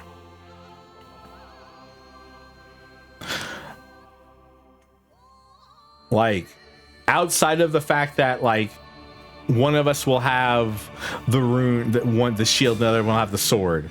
Nothing gets spoiled in this at all. Because you have, here's the king of the Highland Republic, Jilia, Kiba, Klaus, Solom G, Genkaku's rival, I think that's who it is. Here's Luca Blight. It does a really good job of making you think Luca Blight's the main enemy. Because I saw that and I'm like, that's the bad guy. That's the main bad guy. We are going to be fighting him for the entire game. We'll be fighting that guy for the entire game.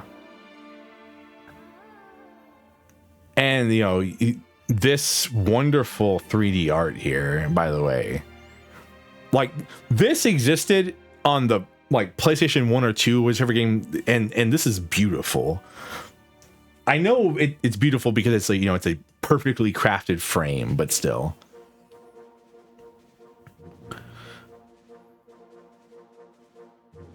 Yeah, and then it's like, here's your main character again. Okay, there's Jowie again.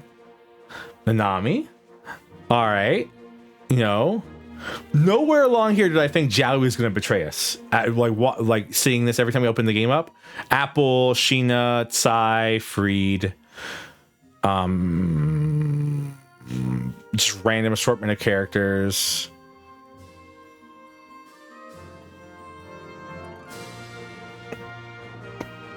Annabelle's there. Annabelle existed for a quarter of a second in this game, okay?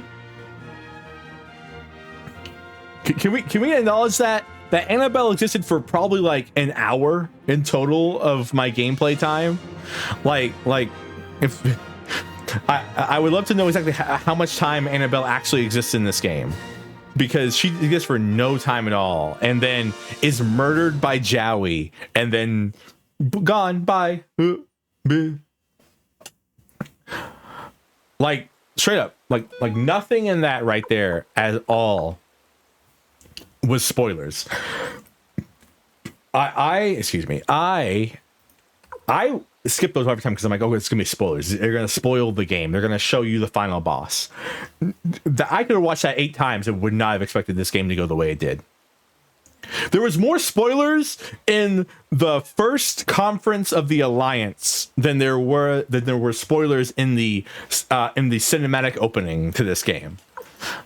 Like, I think that's the funniest thing.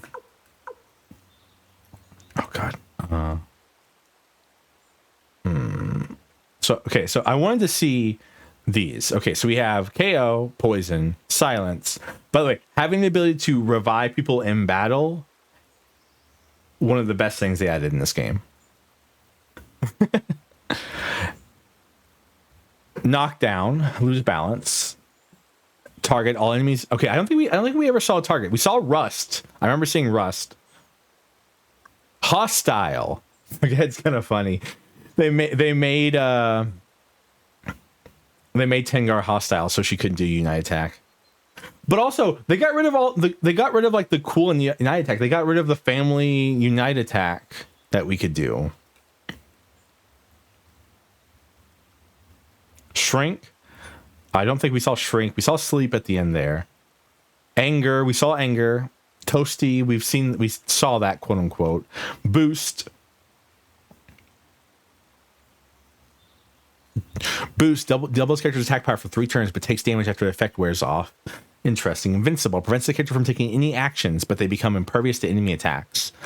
We didn't see that one. I wonder what gives you invincible. In Awakened. Awakened for a set number of turns, which is, it's really funny because you got a pudding item that you get on Tengar, which causes Awakened. For a set number of turns, increases character's magic attack power by 1.5 times, may explode and damage entire party. Actually, kind of useless if you ask me.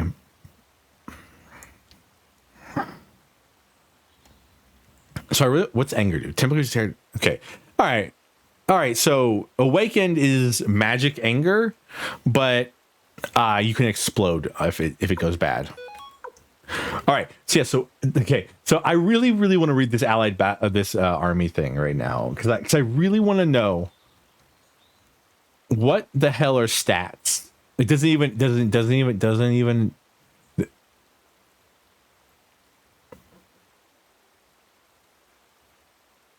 Okay. So right here, victory. Take out all enemy units. Defeat. All units defeated or enemy units infiltrate your castle. I think there was one scenario where they could have infiltrated our castle. There was absolutely one scenario where that was actually a defeat condition. I think we hit every other condition in this entire game.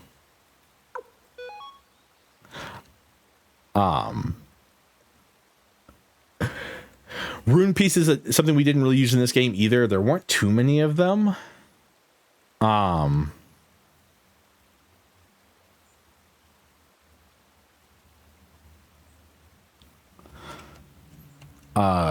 The trading system, we literally did it for that one thing.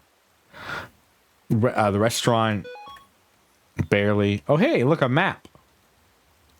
By the way, that's how you know how old this game is. They put a map in a manual in the game because characters were going to tell you to go somewhere and you wouldn't know where the hell that was. Go to Radat. What the hell is a Radat? Where the hell is a Radat? And then you get Vicky and then you just teleport everywhere.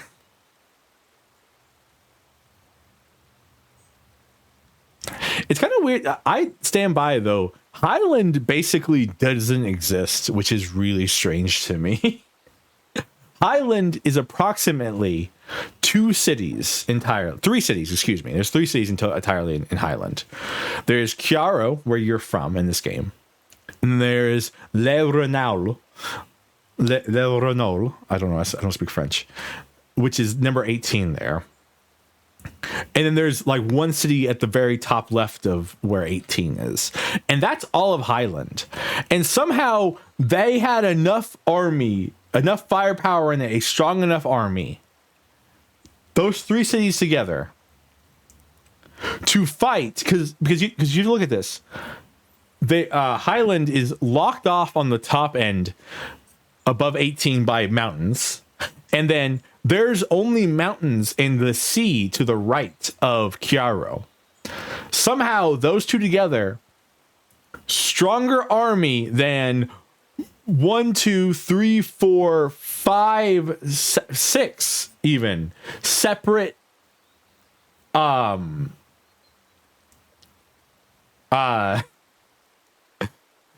like 6 separate like little city states together could not have a strong enough army to defeat Highland. I am flabbergasted. Like, the story was really great. I loved it. Makes no sense. You're trying to tell me that these like I know it's a video game, so they have to like, you know, shrink things down, especially at this time. They couldn't put a dozen cities, but like they could have put like 2 cities where Leronol is, maybe like 3, maybe like and like literally put like nothing in them, because like Forest Village has nothing in it aside from Feather and a guy who sells and who gives you clay randomly. I'm just saying, like, I know they probably did it also because it's the final area of the game. You're only going to be there, so like you only really need that area. So like, who cares about the rest of it? But it kind of destroys the illusion that maybe, just maybe, this Highland somehow has 30,000 troops. All right, back. Suikoden gallery. Let's go to the gallery. All right, this is basically the last time we're going to be opening and looking at this game. So I kind of want to see what we can access right now. All right, so we have Suikoden 1, Suikoden 1.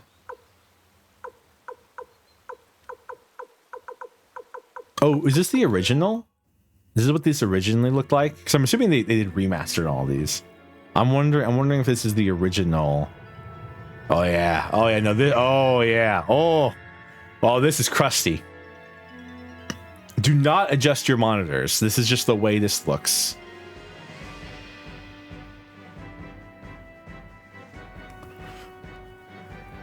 Look how that's crusty. It actually might look better for you all because it's shrunk. I think it actually looks better for you all than it looks for me.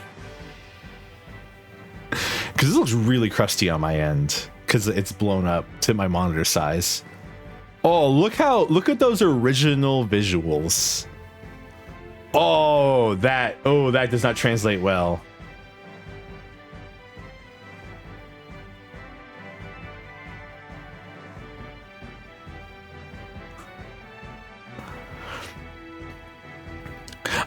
I think it's actually really well done. The difference between the first 2 games, because the first game, everything in the first game is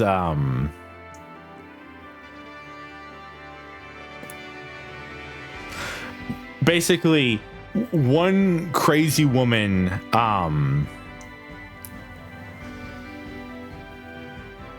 is putting evil runes on people, which is mind controlling them. And the second game is like, nah, this is like an actual war. Oh my, ooh. Oh, look at this. Is that Ted? Ted, you're dead, my man. They're just lying to you in this trailer. Ted's dead. They put Ted in that trailer. Ted's dead in the beginning of this game. All right. Is this the one that we see? I'm trying to see if this is the oh man, that the game looks so different.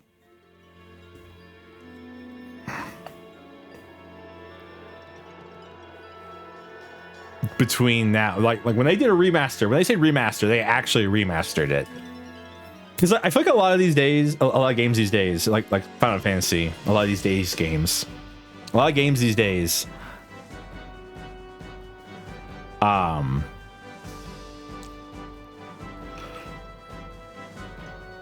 Ooh. This is much different than the trailer we got, I think. When they say remaster, quote unquote, what they do is they just remake the whole game.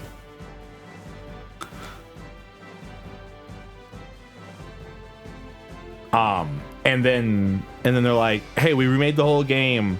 We changed a bunch of stuff. I don't think they changed anything for this.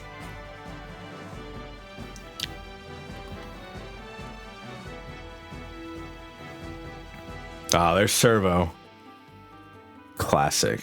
Man, oh wow, okay. These 3D environments here are beautiful. I stand by that wholeheartedly. Ted, why do you keep showing me Ted? That man's dead. Who was the woman there? Was that supposed to be, what's her name? That led the rebellion before we did?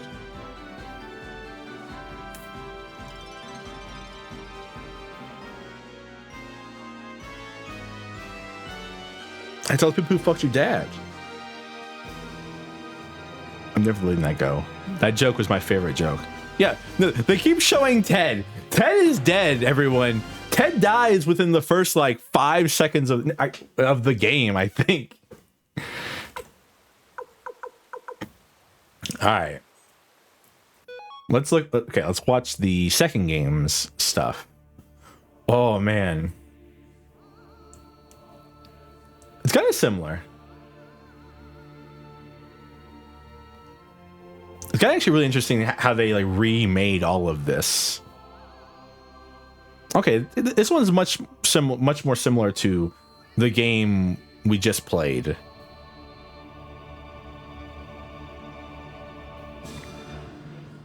Oh, look at that. Look at those like original PS1 graphics. By the way, that's still good. Like these graphics are still insanely good for the time, I'd say.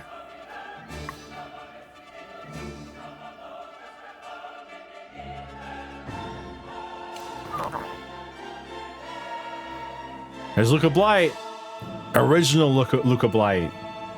Still looks the same. They must have had to remake a lot of Suikoden 1.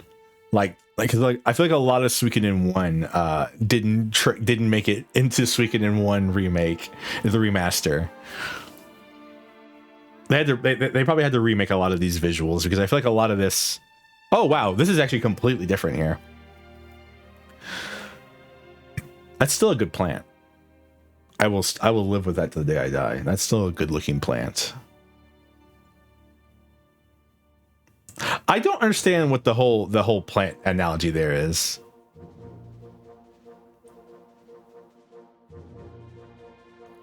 Because like that original Suikoden, wow, Jowie, you look much different. Oh, ooh. Okay, yeah, no, I was wondering if that looked as framey as it does for me. Because like on my screen, all this stuff looks like really bad, but like when I look over to like the stream, it's like, oh, that's actually really nice looking. There's Gadget. Yeah, they redrew all of this though. Again, hi Annabelle, bye Annabelle, you died.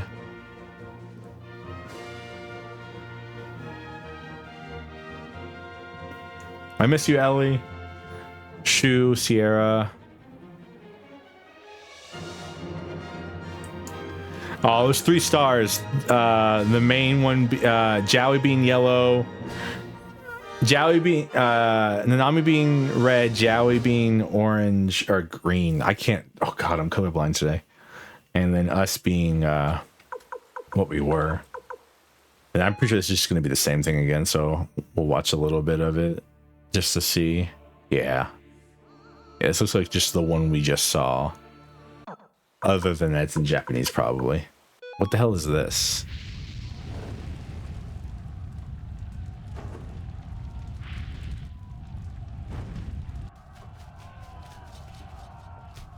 Oh, is this the sacking of like that one city?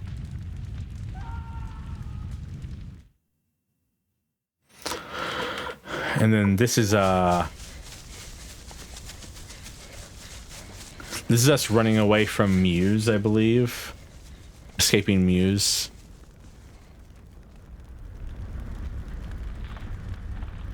No, it's just escaping the fort.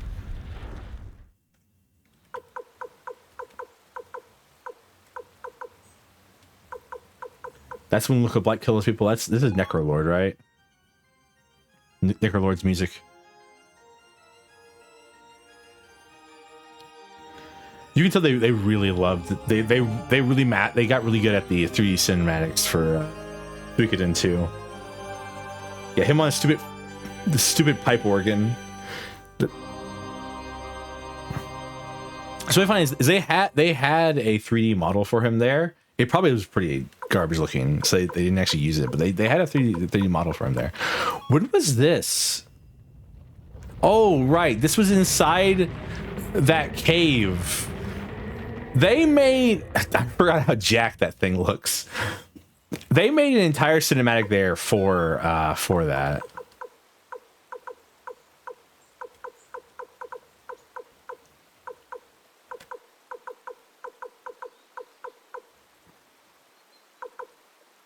Oh, we can watch Luca Blight die again. That'll be fun.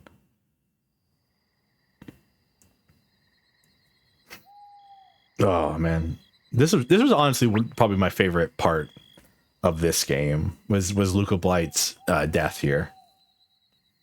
You beat his ass 3 times, or you beat him up 3 times, and then you're like, I'm 90% sure Jowie and Colgan and what's his name put this here.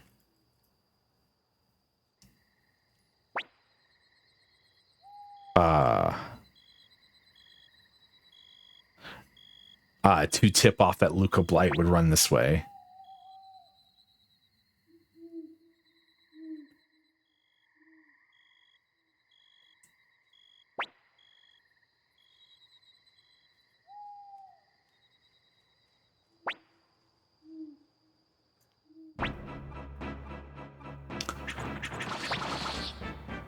By the way, Luca Blight still manages to stand up and try to fight you after that.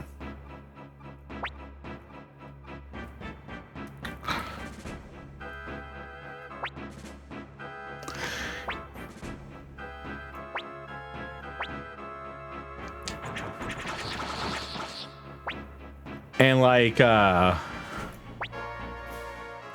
yeah, he charges you there, and then he's still like, you still have a full battle with him, like a full like duel with him, and then you beat his ass.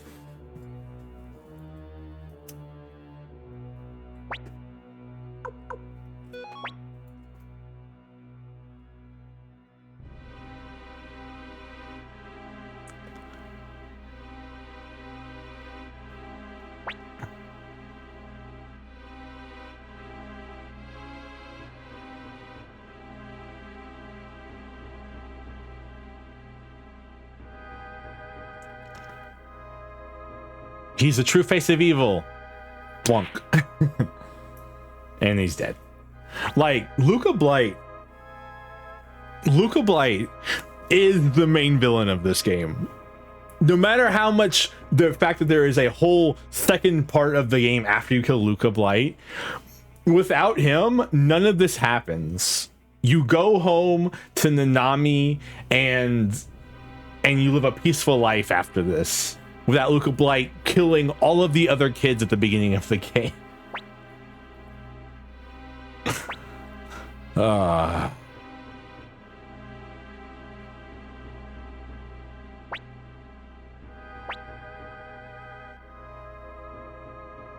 Yeah, but like, as you can see, Jowie and Leon Silverberg planned that. And fireflies. I'm pretty sure there was a meaning to the fireflies, but having played this game over like 3 months or like a month and like 2 months and 2 months and a half, I've lost the meaning of a lot of things that happened in this game.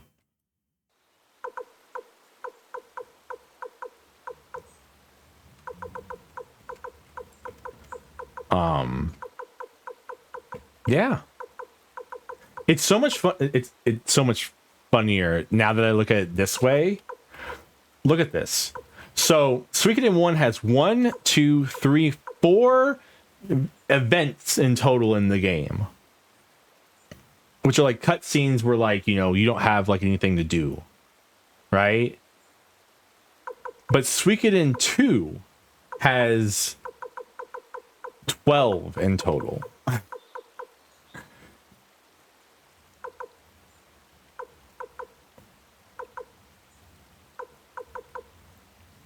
And they're very, very different games. Endings. Can we see all of the endings to Suikoden 2?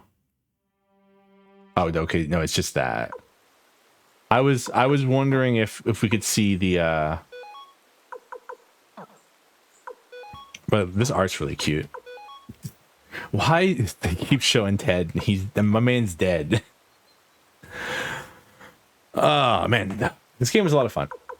I definitely think if I get a chance, I do want to play some more of the Suikoden games. I've heard Stuart keeps telling me Suikoden 5 is really, really, really good.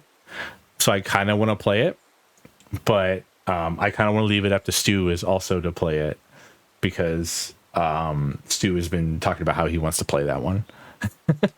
And I don't want to trample on his feet because, you know, it's a game he wants to play. So I'll let him play it if he really wants to. But yeah, but it's so funny to me. A few final thoughts about Suikoden as an entirety. It's very funny to me, the idea. How do I get out of this? There's no way out. We're stuck here forever, chat.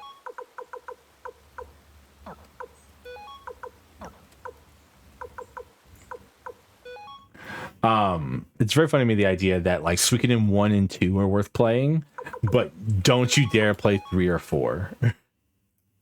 Like Suikoden 3 and 4, terrible. Don't ever play those. But play 5.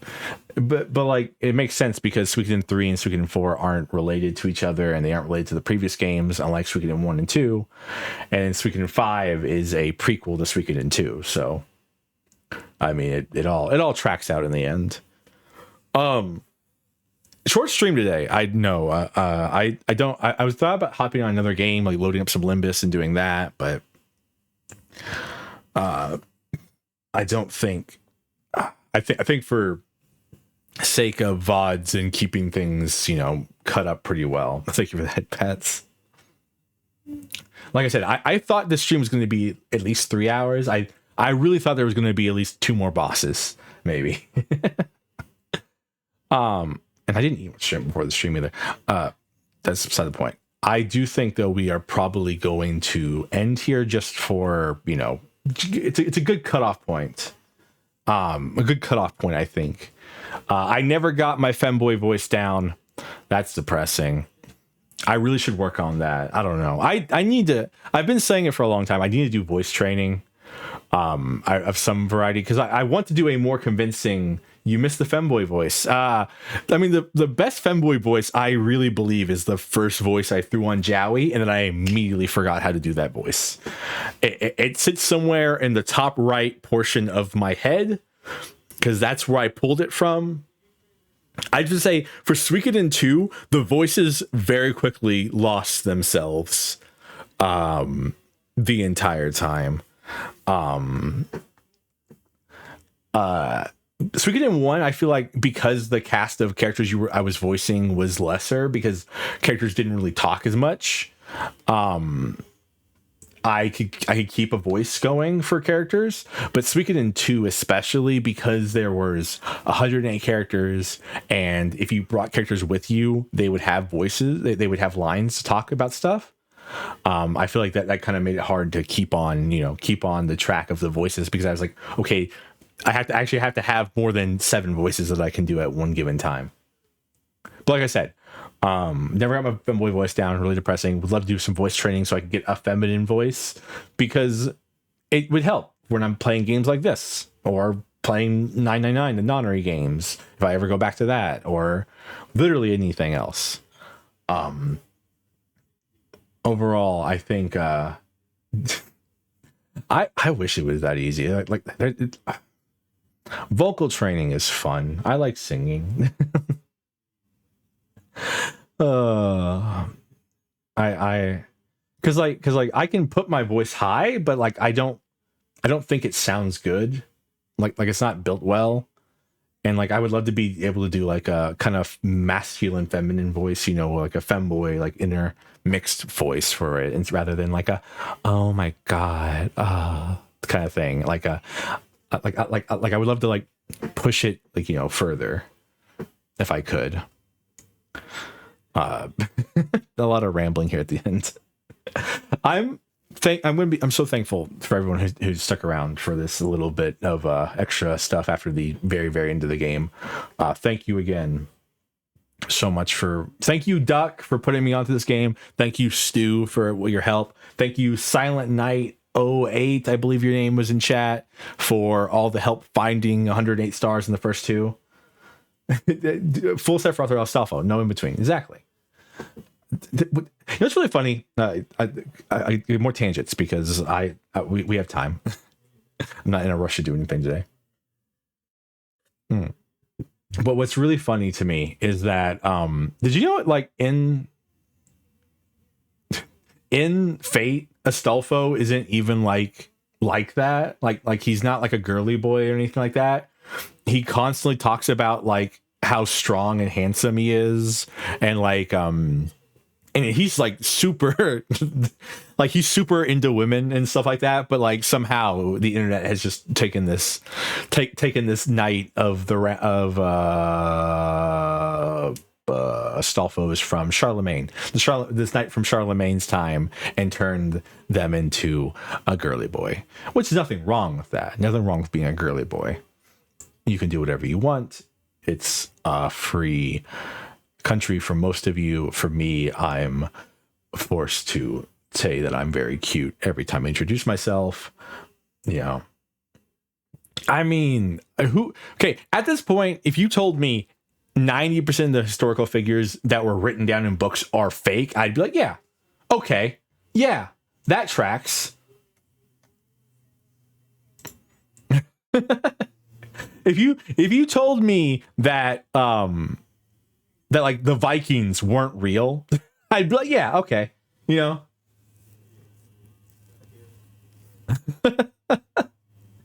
You're like, oh yeah, you know, what Leif Erikson, not a real guy, fake person. I'd be like, yeah, okay, that tracks, you know. Like at this point, when it comes to like historical figures, the Spartans were all power bottoms. I've been meaning to bring this up, but I've never been able to actually talk it out. I remember seeing a video a while back about how the Spartans, in Spartan society, a lot of the political landscape was actually ruled by women secretly. And I don't know how true that was, but I remember seeing this video and I was trying to see if anyone else had heard this. Because basically what happens is marriage is a required thing, and it was a required thing in Sparta. You had to get married because of, you know, you needed children. And they needed as many soldiers as they possibly could have. But Sparta was also always at war because that's, you know, it's Sparta. Why would they not be at war? They're like 95% warriors. And then anyone who wasn't a warrior was a slave. So, war. But since they were always at war, whenever they would die, all their estates would go to their wife. What do you mean?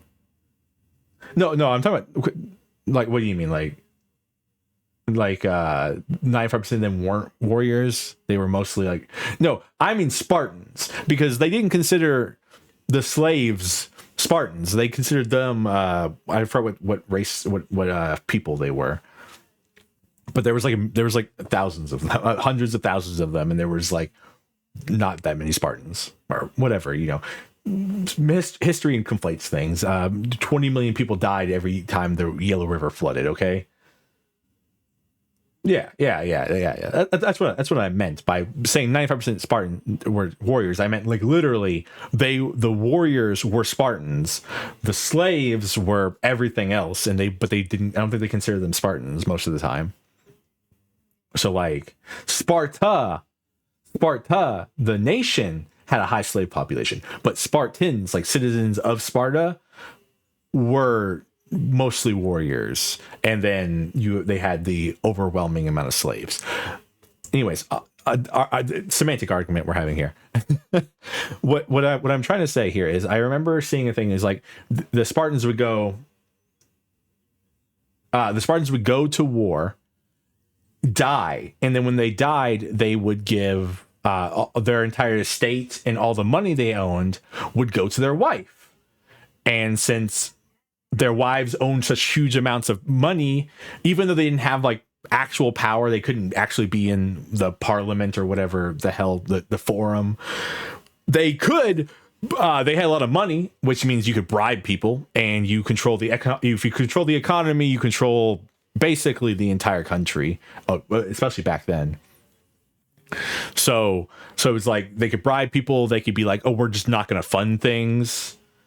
And so it comes down to like, so yes, women were probably oppressed, but a lot of them owned, a lot of the women probably owned like half the senators or whatever Sparta had in their pocket, just because of how much money they had from, their parents or their partner dying in war. And it's like, okay. And so, I've always, thank you for that, Petsnaka. I brought 2 glasses today for this stream because I thought it was going to be longer. I thought we were going to have a lot more vocalization. I should have just read the Kolgan stuff and everything else, and the Jowie and Palika part and the Jilia part, because I thought we would. The economy inflation is crazy. Yeah, I mean, you all were saying you had too many points. So guess what? Now you all have to pay 15,000 or 1,500 or whatever to change my clothes. I'll settle it out. I'll talk with an economist, whose name is Travis, and we'll figure out how much we should probably charge for things. Because there's so much. Yeah, exactly. That's my problem, right? It's like when Alexander the Great showed. I mean, you've always heard like when Alexander the Great showed up, he was like, if I get in there, I'm going to kill. Yeah, of course you, Travis. You're wonderful. We love you. I'm most joking, Travis. I don't need to bother you with such things. You're busy doing, your life stuff. Alexander, I will, if I break into there, I will kill all of you. And then the Spartans replied, if, or whatever it was. But then I like wearing hats though. Wow. I gotta take a break every now and then. But that was his father, Philip. Oh, it's so funny. Wasn't he like Philip the Third? And then he had a son. And he was like, "No more Philips. It's time for Alexander." And Alexander is the reason we have so many. Alexander is the reason we have so many damn places named Alexandria, because he just literally couldn't think of anything better to name it. He named it after himself and his gay lover and his horse, I believe. That's what was. Everything was named after all those 3 things. There's a ton of fun things. A bunch of cities that were lost to time or renamed. Yeah. There's a lot of interesting stuff, that's another point I have against Suikoden II is ancient cities. There was like 40 of them in like within like 100 miles, but apparently Le Renault is enough to fill up that entire space. I needed like, even if I couldn't visit them, an outskirt city that just like, existed somewhere. Wonderful. I'm just saying, it's my only problem with the map in that game is that. Well, and then it's like Rome like walked up and was like, "Oh, look, it's Sparta." And then Sparta was like big and strong at the time, and then they came back later and it's like, "Oh, look, it's Sparta," which was still one city, very small, nothing going on, economy collapsing in on itself. Like Sparta like fell apart once the actual Bronze Age ended. and like stuff actually started like when they couldn't like be part of the states anymore, and like Sparta just falls apart because it's Sparta. They didn't really have much going on. If your society is built on forever wars, if you can't go to war, everything falls apart. It's just the way it works. It's one of the reasons that like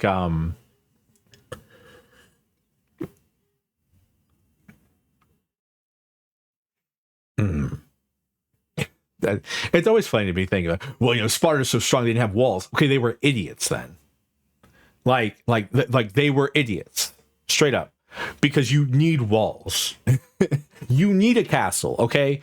Like as much as I live underground in a bunch of caves that are hard to get to with paths that are filled with dangerous spiders and driders and other mind flayers. You know, there's a ton of stuff that's going on down here. You need defenses that aren't just people, because you can't because people get hurt and sick and things. Walls don't get sick, and if they do, you've got your own problems. Why are walls made out of living flesh? What are we doing? What like, stop it. Stop putting living flesh in the walls. It's not good for you. They speak to you, and then all bad things start happening. Like, just stop it. Make your walls out of stone or wood or any other non-inorganic material that can hold up to a crossbow bolt or a ballista bolt. Thatch? No, thatch is for the roofs, because thatch keeps in heat but lets out smoke. Yeah, I mean, so I mean, like, because the 300 Spartans is a really cool tale. I really like the story of 300 Spartans. I think it's really interesting, because, you know, 300 people held up an army for how many? Like, what 3 days? Okay. I mean, I know there was like hundreds of thousands of like there's like 20,000 other Greeks there as well, but like, you know, yeah, the 1,000 thespians, yeah. But like, I don't know, there are 1,000 thespians, and but I mean, there is, I don't know. It's a good story. Don't get me wrong. I really like the story of 300 of you know, the hot gates and, you know, stopping the Persian army from pushing through. Really great. But like, you have to remember, the end of that story is that they all die, or almost all of them. Almost all of them die at the end of that story. It's not like they didn't win. There was no victory there. But they weren't trying to win. They were just trying to hold. They were just trying to hold that passage so Athens could win the naval war and also evacuate Athens itself, so that when the Persians showed up, they wouldn't murder everybody. it's one of those things where it's like, it's a really cool story, but like, it's not exactly, you know, a battle of victory. It's a battle of like holding. It's also one of my favorite stories from. This is just story time with Servo now, by the way. It's what we're doing. You all wanted a just chatting stream. This is the just chatting stream. One of my favorite battles, one of my favorite stories from World War II is the Belgian. I hate to say this because I hate Belgium. Why? Because I just think it'd be funny to hate Belgium. They're not German. They're not French. They're just this weird mix of them, and they sit there. They're weird. I don't like the Belgians.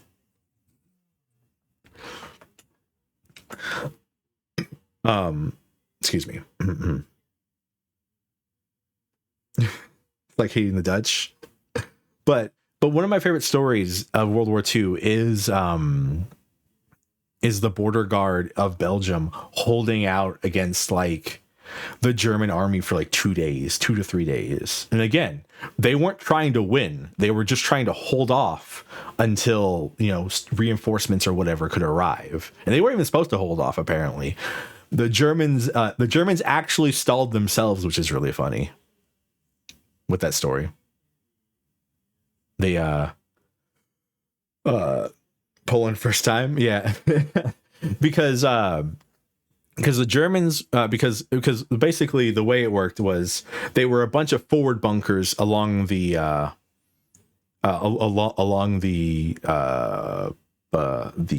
what's it called,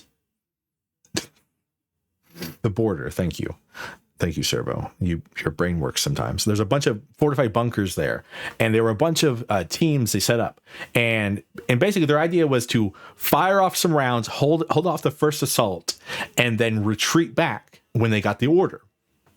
The problem is German paratroopers had paratrooped behind the enemy lines and cut their communication systems, which caused the people to not get the order to retreat. So they were like, I guess we're just fighting. And they held off the whole time. And the story goes that when the Germans finally broke through and captured them, they asked them, where are the others? And the Belgians laughed and said, what others? We are all there is these these 50 guys who just held off like panzer battalions, the Ghost Division, like a bunch of these 50 guys basically just held off a whole offensive by themselves on this one hill and on this one bunker. And it's just like, and that's why I hate Hearts of Iron 4, because you can't do that in Hearts of Iron 4. Like, it makes me so, like, that's why I hate a lot of like those grand strategy games, because you can't do cool stuff like that, because it's all a numbers game. You can't just be good. You can't just like hold off a whole army subdivision with like 50 guys. It's just this wonderful story. Like, there's so many stories I feel like that happen in World War II that are just not possible to recreate. And so it's like, well, what now? I mean, it's been my most common complaint with Hearts of Iron 4 is that, like, Hearts of Iron 4, really interesting game with like a really interesting, but Hearts of Iron 4 is literally only math. And as Valko says in chat, it's war is a lot more than math. There is the humanity aspect of being able to hold out and fight for something that's bigger than you that kind of works with it. It's just depressing. It's very, very depressing. Anyways, I think I've rambled enough. I will see you all tomorrow from Eugenics. I hope you all have a wonderful afternoon, evening, morning, whatever time is for you. Thank you all again so much for sticking with me through Suikoden 1 and 2 and for these streams in general. I have a Discord. If you're new here and you don't know, I have a Discord. You can join. In there we talk about silly things, and I occasionally say something about the next stream. I also post my streams. I also post my schedule there. And we have a YouTube channel. We have a YouTube channel where I post all the shorts that we upload. I'm hoping to get to a part where we're actually uploading shorts on a weekly basis, and we have a set number of days we can upload shorts rather than just uploading once every like month. I'd love to get more consistent on that. Anyways, I hope you all have a wonderful afternoon, evening, morning, whatever time is for you. And as always, goodbye.